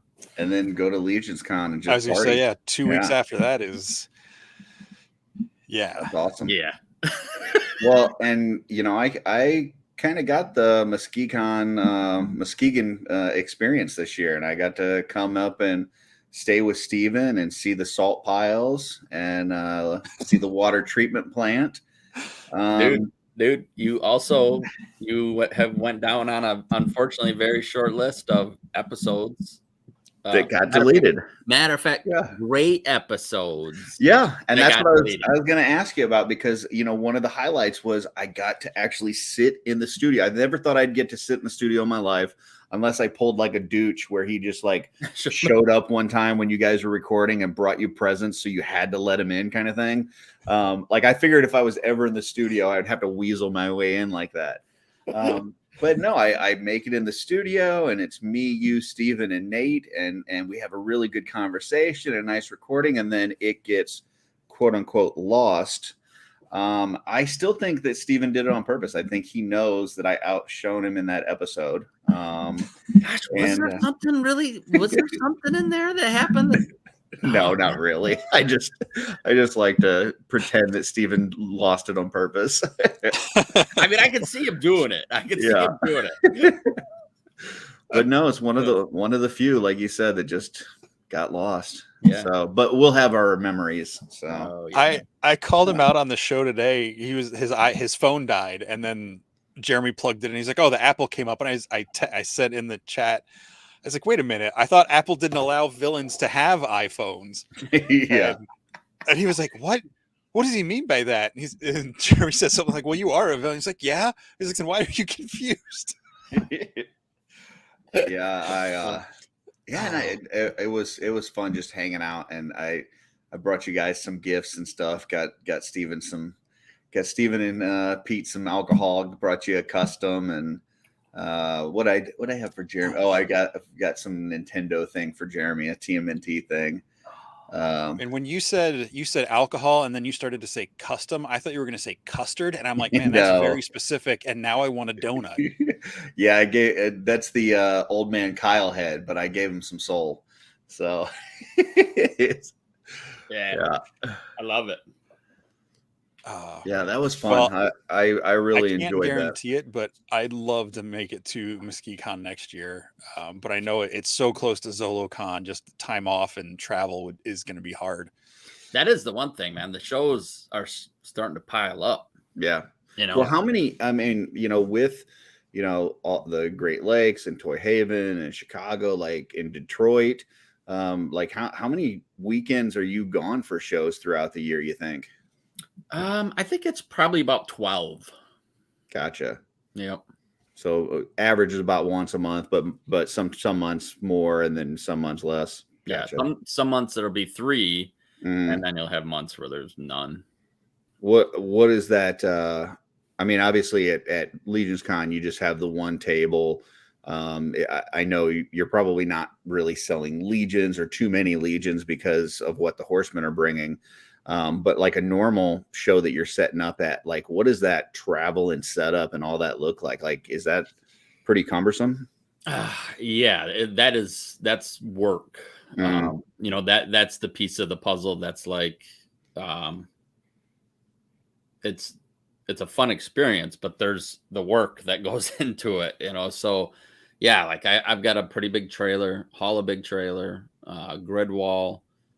A lot of times in my booth will be either 10 by 20 or just 10 by 10. And right now, like, I just haven't been buying a ton. And mostly because I'm not I'm not really enjoying the hunt so much anymore. Like going to Walmart's, going to Target's, like, and now I just want to order stuff online. Yeah. Like, I'm just getting lazy. And, so I'm not enjoying that so much. So I'm not buying a ton, and I've been spending money on other things, of course. So now I'm like getting down to a 10 by 10, which is much more easier to work with, like volume wise, what you're bringing. But I don't know how you guys, when I am at a show, if I'm walking by a table or a booth, and it's a 10 by 10 and it's packed full of toys, and now there's 3 people in there, like, I'm not waiting for those people to walk out. I'm just, you hope there's a good flow, or you double back to it later. Yeah. So like, that is a little bit of the issue. You go back to a 10 by 10, and then it's not just limiting, how, but anyway, regardless, it's a lot of work, but the payoff is usually worth it. Like, well, Alexander brings up a good point here. You usually have a kind of a crew with you that work pretty hard. that's true. I noticed at MWIGTKM, like you had your Four Horsemen stuff set up pretty quickly, and then you had minions that were setting up all of your stuff. I do have a few friends. Yep. We do have a question here from Joseph H. That's for you. What happened to the "My Wife Is Going to Kill Me" website? Did it just take away from inventory because you're doing more shows, or is that just is that a Cody or shipping? I know you don't like shipping stuff. I know that. Is that play a part of this? It really is. It was a Cody, so like a technical thing, where I should probably just figure out how to run a website. But you're probably not gonna. I'm probably not. Okay. So, and I hate to say it, like to me, it's not about money. I like the fun part. I like the money. Yeah. I like the fun part of meeting people and putting the first Mythic Legion in their hand, and getting to talk about people about G.I. Joe, or like I love that part. Selling stuff online, that just does nothing for me. When Gotcha. if you see me selling stuff online again, you'll know I need money. Gotcha. I need or you just have a plethora of inventory that you can't move for some reason. Yeah, which that could be possible too, but I don't know. I think I'm still just too lazy for it. I think it was interesting though, especially when you got in the Aether wave, where you posted stuff like pretty much immediately with higher prices than what anybody else was posting, but then you didn't have to change it. Like other people are having to adjust their prices as time goes on. You set it at a price that you felt comfortable selling it at. And you're like, if you don't want to buy it, don't buy it. If you want to buy it, whatever. And then slowly but surely it all went away. Like everything sold. Disappeared. Yeah. So I know I got a couple things from you, and everybody was talking about how bad shipping was and it takes so long. I mean, I think it was a couple of days before it shipped out, but then I got the notice, and I think it was within a week or so that I got it. So the only thing that's I would caution people on when you do buy from Travis is you don't know what kind of like sex toy box it's going to show up in, or what kind of accoutrement you may have with your figure. I got a random G.I. Joe and like an elephant head, like one of the old McFarlane Tuscador or whatever his name was, like Poacher or something like that, or yeah. Oh, okay. Yeah, I got I know I got like a little packet of lube in mine. You're welcome. You're welcome. Yeah, thank you very much. Appreciate that.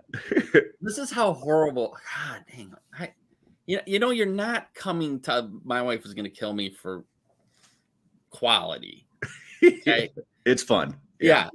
So I would be sitting there going, man, it seems like we haven't sold anything in a while. And then I would reach out to Cody, and I'd be like, hey. And Cody would be like, oh, yeah, we've had 4 sales. And then you would get, I am the one that has to go pack those up. Yeah. And then, I'll get to. Yeah. Shipping, I'm not a fan. Just not a fan. And you guys knew it. You knew what you were getting yourself into. Yeah. I feel bad for the person that would run across the website because they were just looking for some Mythic Legions. Yes. Because I saw some people like posted in the Cabal, like somebody would say, hey, does anybody know where I can get a whatever figure? And somebody would just post the My Wife Is Going to Kill Me link. And they had no clue who you guys were. And it's like, oh boy. After I joined the Cabal and started listening to the podcast, I shared your guys' link a couple of times, and then I stopped.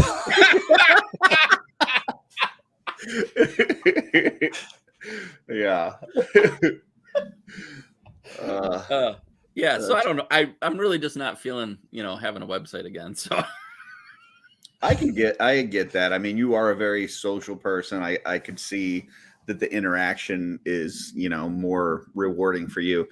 And I hate selling online too. Like we were talking on Friday about like, if you get to a point where you feel like you have to move something out of your collection to make room for new stuff. Like I hate selling on eBay, like just dealing with that and the fees and PayPal fees and then doing the shipping and all this kind of like, I just hate it. I would rather either give it away or trade it. I don't like dealing with selling stuff. It's just terrible. So yeah. I totally get it. I've made like 3 trades with you and they all sucked. Travis, I got the best of you on one trade. I got the best of you on one trade, but I traded for a few figures that then immediately came out as all-stars. Like yeah. Like I want you to know, I have zero previous ever insider trading. Yeah, like I traded for figures that you had that were going for like $200-300, and we made they were fair trades for sure. Yeah. But then like within like a couple months, it's like, oh, now it's an all-star. Or I think one of them was the Black Knight, and it was going for like $300 at the time, and then it came out for $25 as a Legion builder like the next month. I'm like, motherfucker. But there was one trade that I was talking, you were showing me some stuff, and one of them was this orc that Steven had painted the head for with the bandage over his eye. And you showed it to me. I was like, oh yeah, I really like that. So we made this trade, and then you're like, man, I kind of want to keep it. I'm like, well, I mean, if you need to, you can, but I'm ready. You're like, nah, it's fine. And you sent it to me, and I got that thing, and it was gorgeous. I loved it. I was like, okay, I think I'm 1 for 3 in trades with you. You got the best of me 2 out of 3 times. I can't even remember what we traded. I just know that it was like immediately after something came out as either an all-star or a Legion builder. I'm like, that damn Travis with the insider trading information. I sometimes from the financial standpoint, I definitely wish I knew that information. But like I said, I still love the being surprised aspect of it. Yeah. And usually I'm wrong. Like if you go back and look what I guessed was going to be the all-stars and who would win the voting and all that stuff, so rarely right. In terms of the being surprised aspect of it, I got a question for you. So last year you guys had the privilege of going to the studio a day before G-Con, and you guys were able to see the figures before everybody else. I don't know if I remember that. Okay. I was just going to say, do you even remember that? So no. Okay. I mean, I understand, obviously it's definitely a privilege to be able to go to the studio and talk to the folks there and see these things and kind of have like a one-on-one experience with them. But did that take away some of the excitement of G-Con when they're revealing these figures? And like for you, was it better? Was it worse? Or it was just different? Wow. I wouldn't trade the experience regardless. But now that you say that, at PowerCon, the reveals for me at PowerCon did feel like they were maybe I felt a little bit more wowed at PowerCon, even though, don't get me wrong, what was done at G-Con was absolutely amazing. But you're right, maybe because of that little, Yeah, and I imagine maybe go ahead. Seeing it after being on the road all day and being exhausted probably contributed to. I mean, I'm sure walking there and seeing all that stuff jazzed you up. I'm sorry. I guess I didn't. Seeing it for the first time was amazing, but then it changed. Yeah, when you saw it the next day, it was like, okay, I've already done that. Yeah. I got that. Yeah, I got that. And I get that, like, from people at the studio too. It's like, you're living with these things, as far as like when they're going through the creation and the sculpting them and painting them, and then you get them in hand and stuff. And, so by the time that people actually get them and they're having them, or you get your own, you've already lived with these figures for a year plus. So, I just wonder how much of that magic is kind of lost. But it still sounds like it was an amazing experience, and I love the creation or the friendship that you guys have cultivated. You know, really starting with your interviews and stuff with CB. I know when Matt and Jeremy and Steve went to PowerCon the one year in California, they interviewed CB, and then you guys talked to him on Legions Cast and in one of your earliest episodes, and from there, like, he started listening to the show, and it just kind of created this bond between you guys in the studio, and it's pretty magical. I can't even tell. So don't do this ever. Okay. Driving across the state. Yeah. I say to my wife, hey, we hit the lotto, $200 million. We're taking our friends on vacation. And she goes, okay, yeah, I love it. Great idea. And she says, well, who are you bringing? And I said, well, everybody. And she's like, and she goes, well, what do you mean everybody? And I'm like, well, all my friends. And she's like, well, what does that mean? And then so like, I'm like, well, you know, blah, blah, blah. And then I was like, well, everybody at Four Horsemen Studios. And she's like looking at me. I'm like, Heidi, those are our friends. Like, right. I mean, and we've created these bonds, and this, like I said, you know, like, I can't wait to see you guys in 4 weeks or whatever it is. They are just a huge part of this community. And I think that's the thing that we all should appreciate, is that they care about all of us. It's amazing too that, you know, especially, I know Jesse and I were able to go to the intern event last year. And when you get in and you meet everybody, you realize that everybody there is like super nice. Like, there's not a jerk in that building, you know, like every one of them is just, they're so accommodating. And I imagine that's got to be a stressful event, you know, for them. Like, it's right before LegionsCon. They're getting ready to do G-Con the next day. So to, you know, kind of welcome everybody into their house and show them around and put everything else that they're working on hold to do that has got to be super stressful. But they're all just super nice. Like, there wasn't one person that would blow you off or didn't have time for you. It's just a good collection of awesome people. That's why Steven will never fit in. Man. Well, you know, maybe if they need like some sculpting work or some painting work that can be done from outside, remotely. Like, you know, do these in Michigan and then send it to us, maybe then. But yeah, I don't think they're going to be talking to them about moving to Jersey anytime soon. I gotta say, to what you guys are saying about making friends, I can't say that. And I think I would be considered friends to the guys at the studio at this point.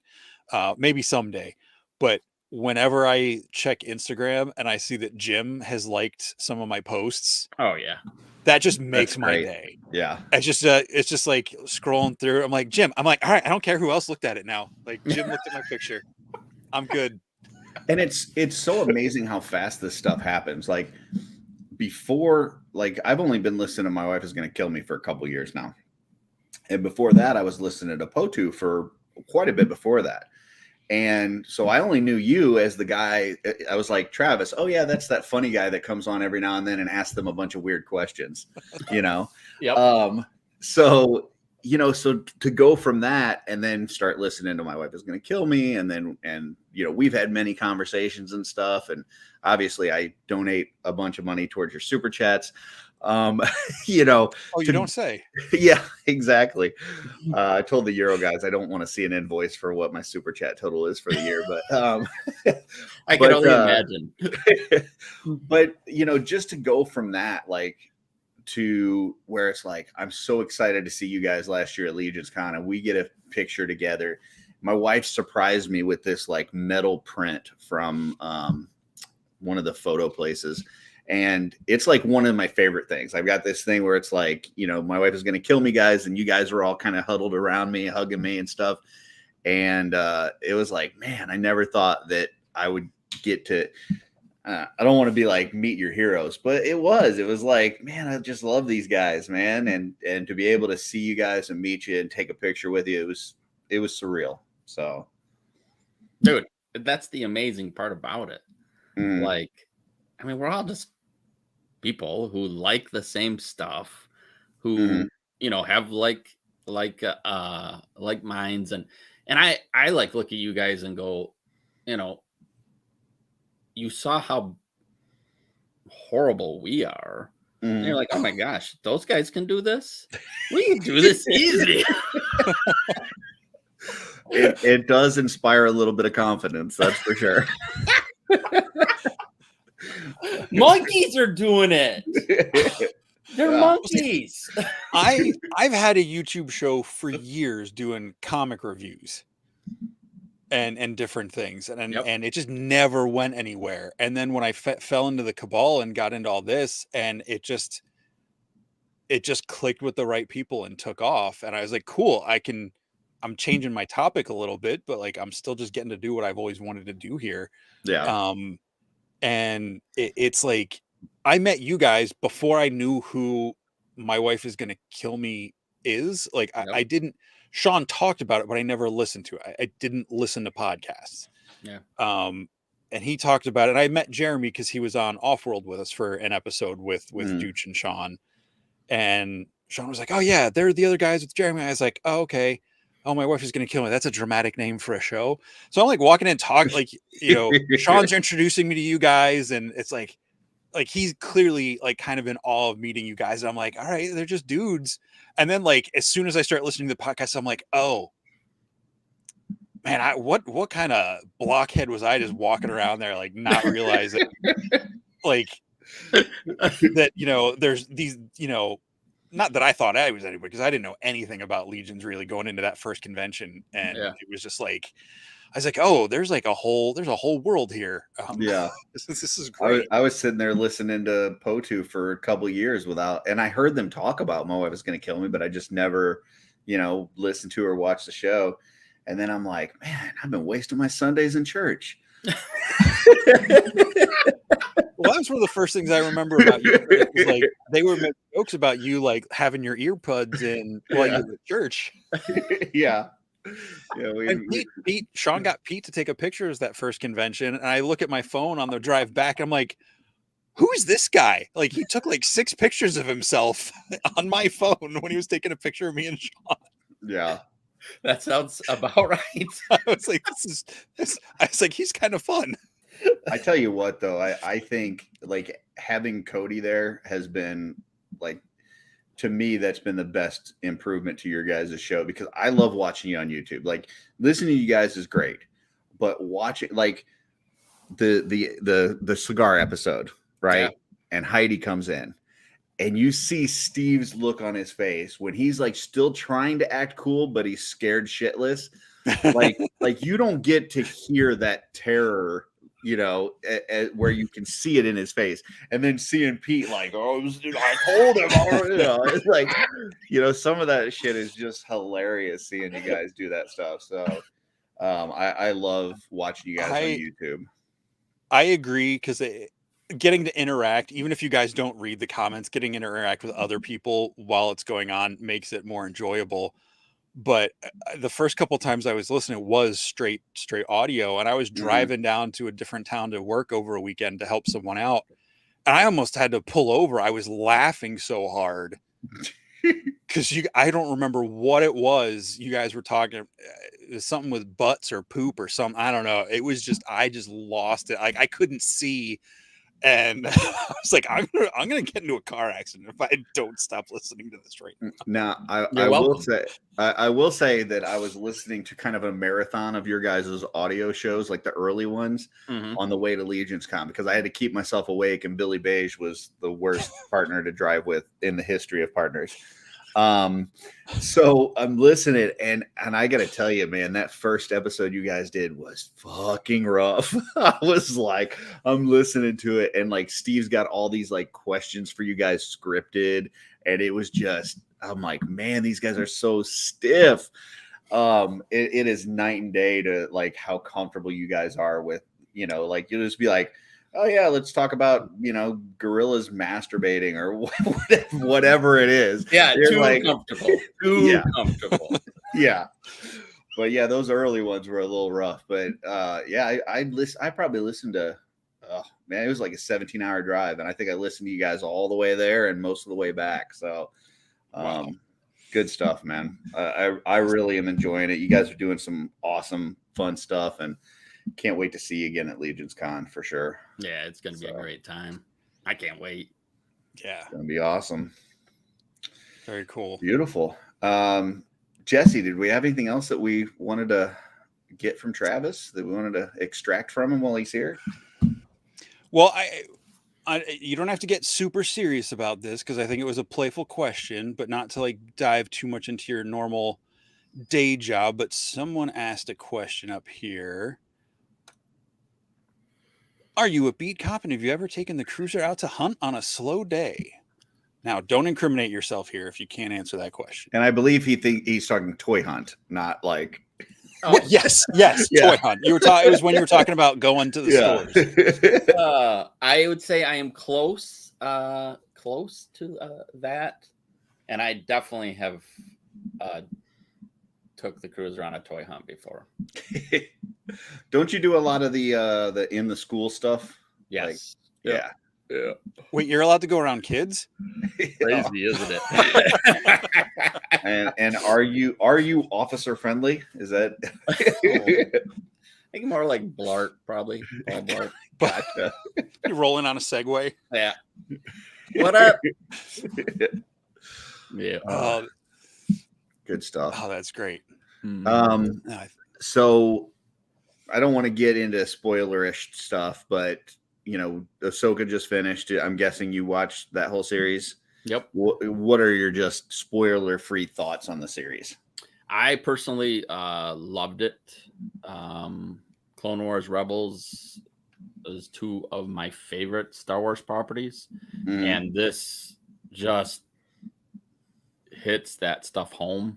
So me personally, and I mean, like, not to spoil anything, but if you like lightsaber duels, I mean, they had some cool ones. Yeah, it's got some of the best lightsaber fights in Star Wars in the show. Good. It was good. Well, I'm just glad. Like, I know you were for a while. You were doing your little, workout videos. You'd be on the treadmill and you'd be playing Clone Wars and stuff. And then, Pete or somebody would be giving you shit, like, because you're, watching this show like way after everybody else. But between that and folks like Jesse and Len just really pushing me to watch that stuff, I really appreciate it because, I will say the first 2.5 or so seasons are a little rough to get through. There's kind of a totally different vibe. Yep. But when it starts hitting that stride and you start getting those really good storylines, man, Clone Wars really, I think it is the best Star Wars that's out there. And it gives you a whole different appreciation for the prequels movie, Oh yeah. Yeah. Other shows. I know you watched some anime. Have you watched the live action Netflix One Piece yet? Nope. I don't think I will. It's great. Really? Okay. Yeah. I've not watched the anime, but I've had friends say after watching the live action, he tried to watch it and he said, like, there's just so much yelling. I was like, yeah, it doesn't sound like what I'd be into, but like I loved it. I listen to the soundtrack daily, and it's one of the longest albums I think I've ever, and it's just like music, there's like one song with words.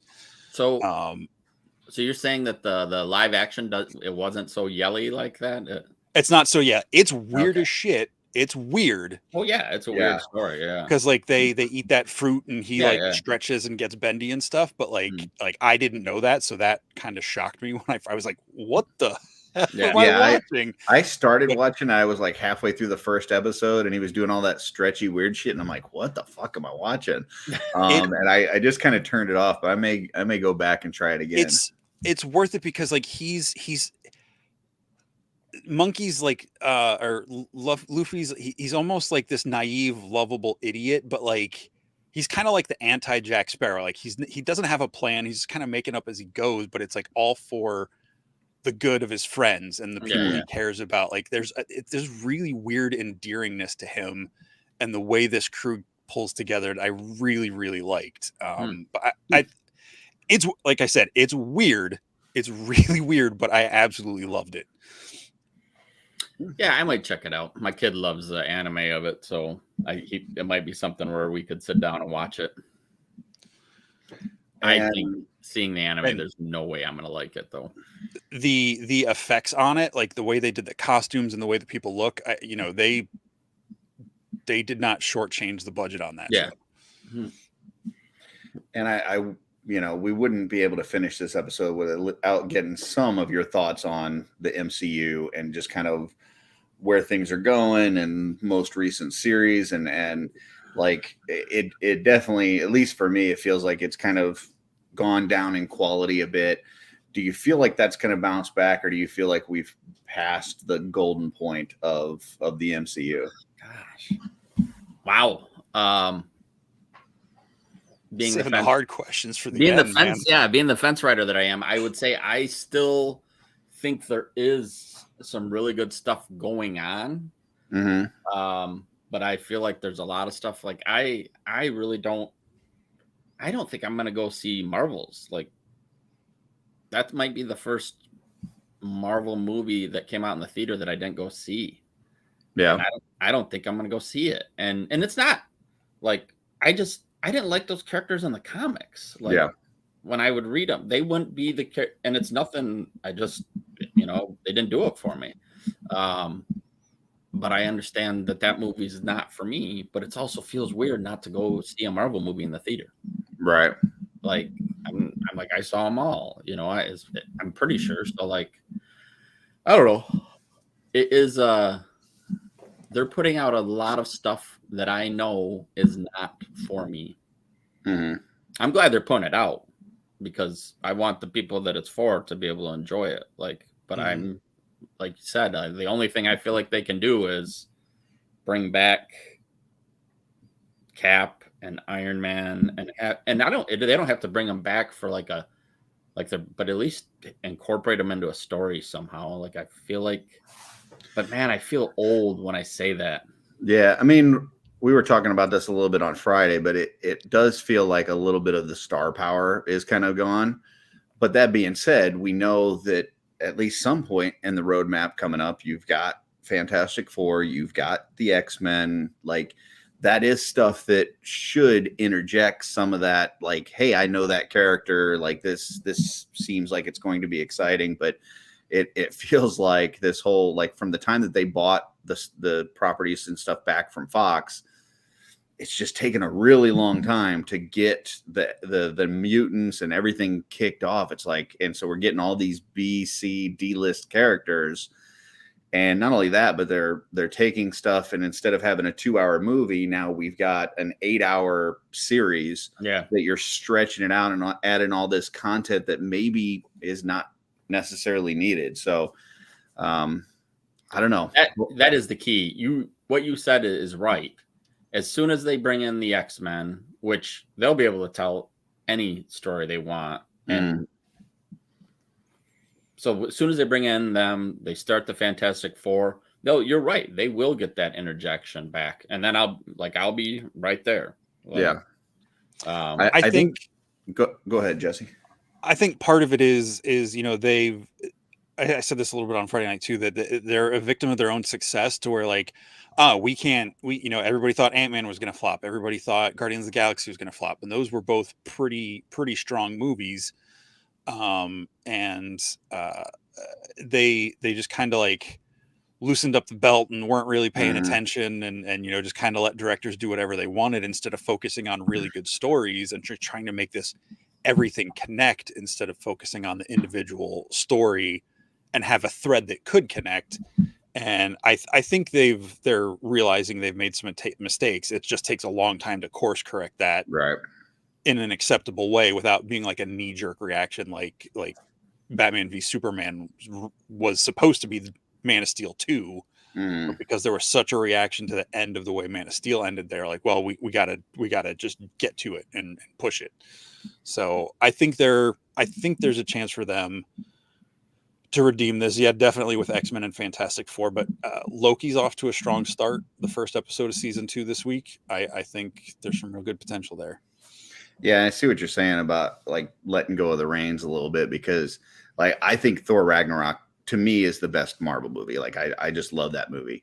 And you know, then it's like, oh, okay, well, people had a good time and they laughed and it was good stuff. So, you know, the next movie, Love and Thunder, we're gonna let Taika Waititi do whatever the fuck he wants. And then it's like just got goofy as shit. Like it was too much of the humor side and not enough of, you know, you take some stuff from the comics that's like really cool stories, and then you really water it down and throw in all these, you know, jokes and all this kind of stuff. And it's just, yeah, I think you're right. I think they kind of let the directors do kind of their own thing for a bit, and it got a little bit off course, but we'll see.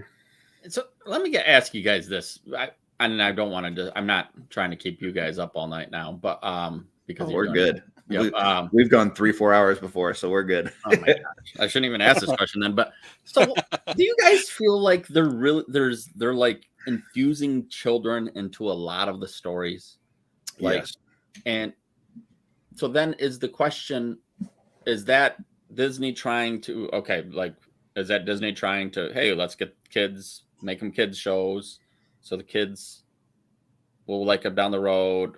Or is it about selling toys? Or is that what, like, are they like, is it a good plot point for you guys? Do you like that?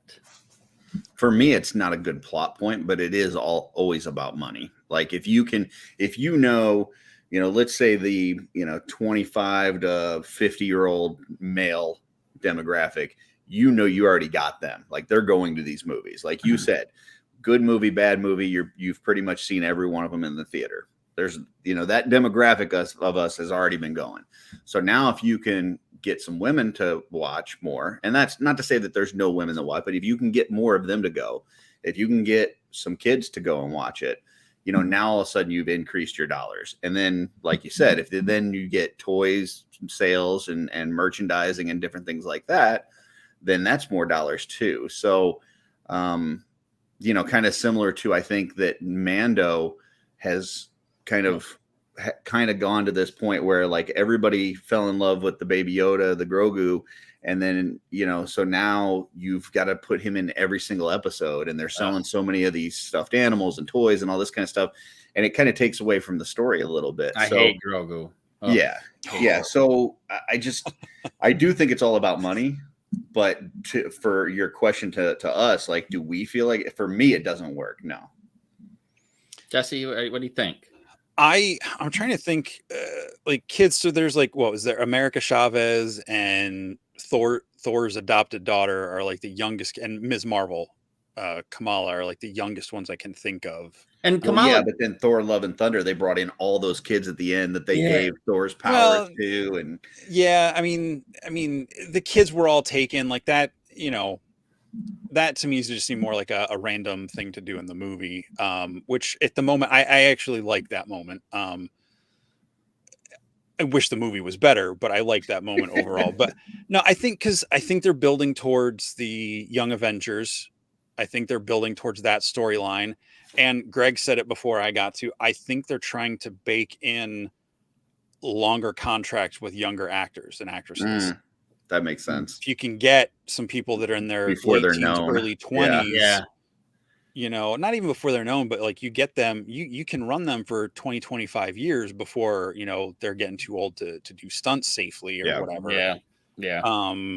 Whereas with Downey and Evans, like those guys, they want to do other stuff now, or they're getting, they've got a longer track with some of these younger people. But I think once we get to the X-Men, the Fantastic Four's got to be a family unit. Like they're not going to be kids. Yeah, they might bring Franklin and Valeria in at some point, but I think it's Disney's marketing. It's I think there's definitely a part of that to all of it. But Marvel has a long history of having kid characters in it. Like, the X-Men were originally all teenagers. That was the whole point of it. And I guess Jesse too, I'm not even talking about the characters. I mean, just more like as like this plot device. Like Kamala, like her, that totally makes sense. I understand. And if they bought Power Pack or any of that stuff in, like I totally get that. But like the Thor movie, like just like that scene, like we got to make sure we got all these kids and give them all this power. Like I'm glad you liked that scene. I thought it was horrible. Horrible. I like the scene for what it was. In the movie, it was awful. Like it Sean and I have talked about this before, but there was some animation that I saw years ago or maybe it was a comic where it's this little kid goes to sleep and he starts to have a nightmare and he's cuddled up with the teddy bear, and like the teddy bear then comes to life and like fights off these giant shadow monsters. They're coming at the kids. It kind of had that kind of a moment for me. Mm-hmm. It was a little bit ridiculous, and it cheapened, I think, some of the more serious natures of that movie. But the concept of the kids getting to fight back against the scary monsters was cool.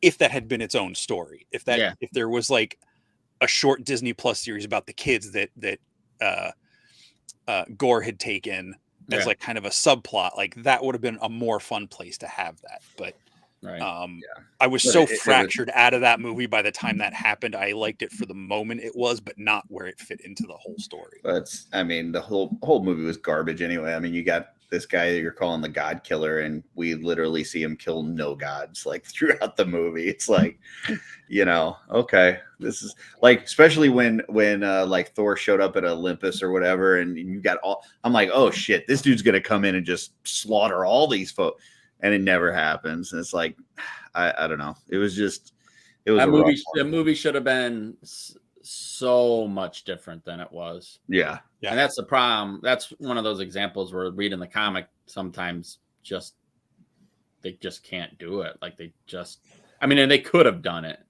but they didn't do it. And so, man, it's just so hard for me. But the thing that kills me made a point the other night too about, like, we've talked about the star power and interjecting some of these, the A-list superheroes. But Jesse made a point the other night of, it also comes to storytelling too. And, like you look at the Guardians, the trilogy of movies that they put out. I mean, each one of those was amazing, including this third one, which was as good as the first two. And it's just really good stories, and it makes you care about these characters that, I don't know about you, Travis. I know you read a lot of comics and stuff, but like I knew nothing about the Guardians before the first movie. And so to get me to care about a raccoon and a tree and all these, like they did a really good job just telling those stories and making you care. But at the same time, throwing in some funny stuff, throwing in some action. So it really, the whole series was great. I kind of feel like that's a little bit more of the issue right now. Is I just feel like a lot of the stuff isn't as well written. Yeah. I mean, well, it's funny. I watched the behind the scenes on Love and Thunder on Disney Plus, and the interviews the actors and actresses were giving made it seem like they thought they were making a movie that was a lot more serious than what came out, because they're talking, we did a good balance between like the humor and the the drama of it all. I was like, did you see the final cut before you recorded this interview? Because I'm not saying those elements weren't there, but you definitely overshadowed it with the humor. So maybe it was kind of the way that they edited the movie together at the end. I mean, stuff always gets cut. They probably did put more serious stuff into it, and the whole thing with Jane and the whole cancer story, like that's a heavy story. They should not have like set that up and dealt with it in one movie like that. That was especially a movie dealing with gore and turning freaking Ragnar or New Asgard into a theme park. I hated that, but that's a whole tangent I'm not going to go off on. But I will say this: the goat screaming is my favorite part of that movie. Like I would watch just a reel on YouTube of just all the goat screaming segments of that movie. Like, it's the first time I was like, okay, whatever. But you hit that joke 15 times, and it's like, okay, I'm done. You can ask Sean. I like will just watch YouTube videos of like real goats, like real goats screaming. Some friends gave me my friends Tyler and Megan gave me this Christmas goat. It's like a stuffed animal, but it's animatronic. So you turn it on and it like goes bah, bah, bah. It does the jingle bell, but then like it gets to the end and it screams and it like flips over and falls over. So yeah, screaming goats is All right, man. More power to you. I'm easily amused. We like what we like. Screaming goats. Yep. I'm gonna remember this, Jesse. Oh man, I had that goat simulator on my phone for a while too. Oh gosh, come on, Jesse. Now you're just going too far. For a while, I don't have it anymore, but it made me laugh. Well, I'm a simple man. Travis, we appreciate you being on. We really look forward to seeing you in a few weeks at LegionsCon. And you said it's this upcoming weekend that you're at Toy Haven? Yep. Okay. Holland, Gotcha. Michigan. So if you're in that Michigan area and you want to see Travis and see what kind of cool toys he has for sale, visit him at Toy Haven. I'm sure Matthew Rodriguez will be there and Pete will be yelling loudly somewhere. So just follow the voice. So thanks for being on, Travis. It took us a little bit to track you down and nail down a time, but sometimes you just got to save the best for last. So yeah, I really wanted, I don't know why, but my little OCD brain just wanted, Pete was on one of the first weeks after LegionsCon last year. I'm like, I want to get all 4 before next year's LegionsCon. So, well, I appreciate you guys having me on, and I do love that this community has brought us together. And 4 weeks, in 4 weeks, we're really going to be together. Absolutely, yeah, we are. Well, we're going to put you backstage. If you've got to go, that's fine. If not, hang out. We'll be right back with you after we close out the show. Sounds good, guys. All right. Thanks a lot, man. Thanks, Travis. All right. Good times, good times. Hey, tomorrow's Monday. Make sure you check out Kent Pool Collects for the next reinforcement to reveal. I'm sure that will be up sometime in the morning. If you check out his Instagram page, I think he's been promoting the heck out of everybody's reveal. So yeah, go give a like and a follow to Kent Pool Collects on Instagram. And follow his links to his reveal tomorrow morning. And then Curtis and I will be here on the Just Shelve It channel Tuesday morning, 8 a.m. Eastern time to give our reveal. We've got a little bit of a video, but we will be doing it live to answer some questions and talk with folks. So if you can make it, we'll be here 8 a.m. live Tuesday morning, and then it'll just be on replay. Or you can just check the Cabal. Yeah, that's 8 a.m. Eastern. So Eastern. Yes. Yeah. So we've got a little video that we've got on our reaction to opening the figure, and then we're going to have them live and show some things. If we can do some quick pop and swaps, if you guys have some questions and stuff like that, we'll do what we can. But yeah, it will be live. So, if you're up that early and you can join us, that would be awesome. We'd love to see you. Yeah, totally. And if you catch the replay or see stuff in the Cabal, enjoy the rest of the reveals. Oh, one more thing, Jesse. I know we mentioned it on the painted up drawing last night. We were talking to people, but about subscribing. Last check, I thought we were at 480. Let's see. We're at 482 right now for subscribers. So if you're watching this right now and you haven't subscribed, please do so. We're trying to get to 500, and that would be awesome. So yes. And next Sunday night, with our Let's Go to LegionsCon continuing, we've got Damian Blake from D Blake. I don't remember. My words are messed up. D Blake, the cool acrylic signs with the letters of the things. Yep. He's going to be here next week. And he'll also be at LegionsCon with a bunch of signs for you guys to buy. Yes. Man, I tell you what, if you collect multiple lines, if you're, like a Thundercat, Silverhawk, G.I. Joe, superhero, Marvel, X-Men, whatever. He's got signs for everything, pretty much any toy line you can collect. He's got signs for, and they make your collection look really cool. So you want to check that out next week for sure. Totally. All right. Well, I see what you did there. You said totally instead of absolutely. You mentally did that. I did. Yes. I think that's our show for this week. Thank you all for being here. Make sure you be nice to yourself, be nice to other folks. And as I clicked that too fast, as always, Curtis, what's on your shelf?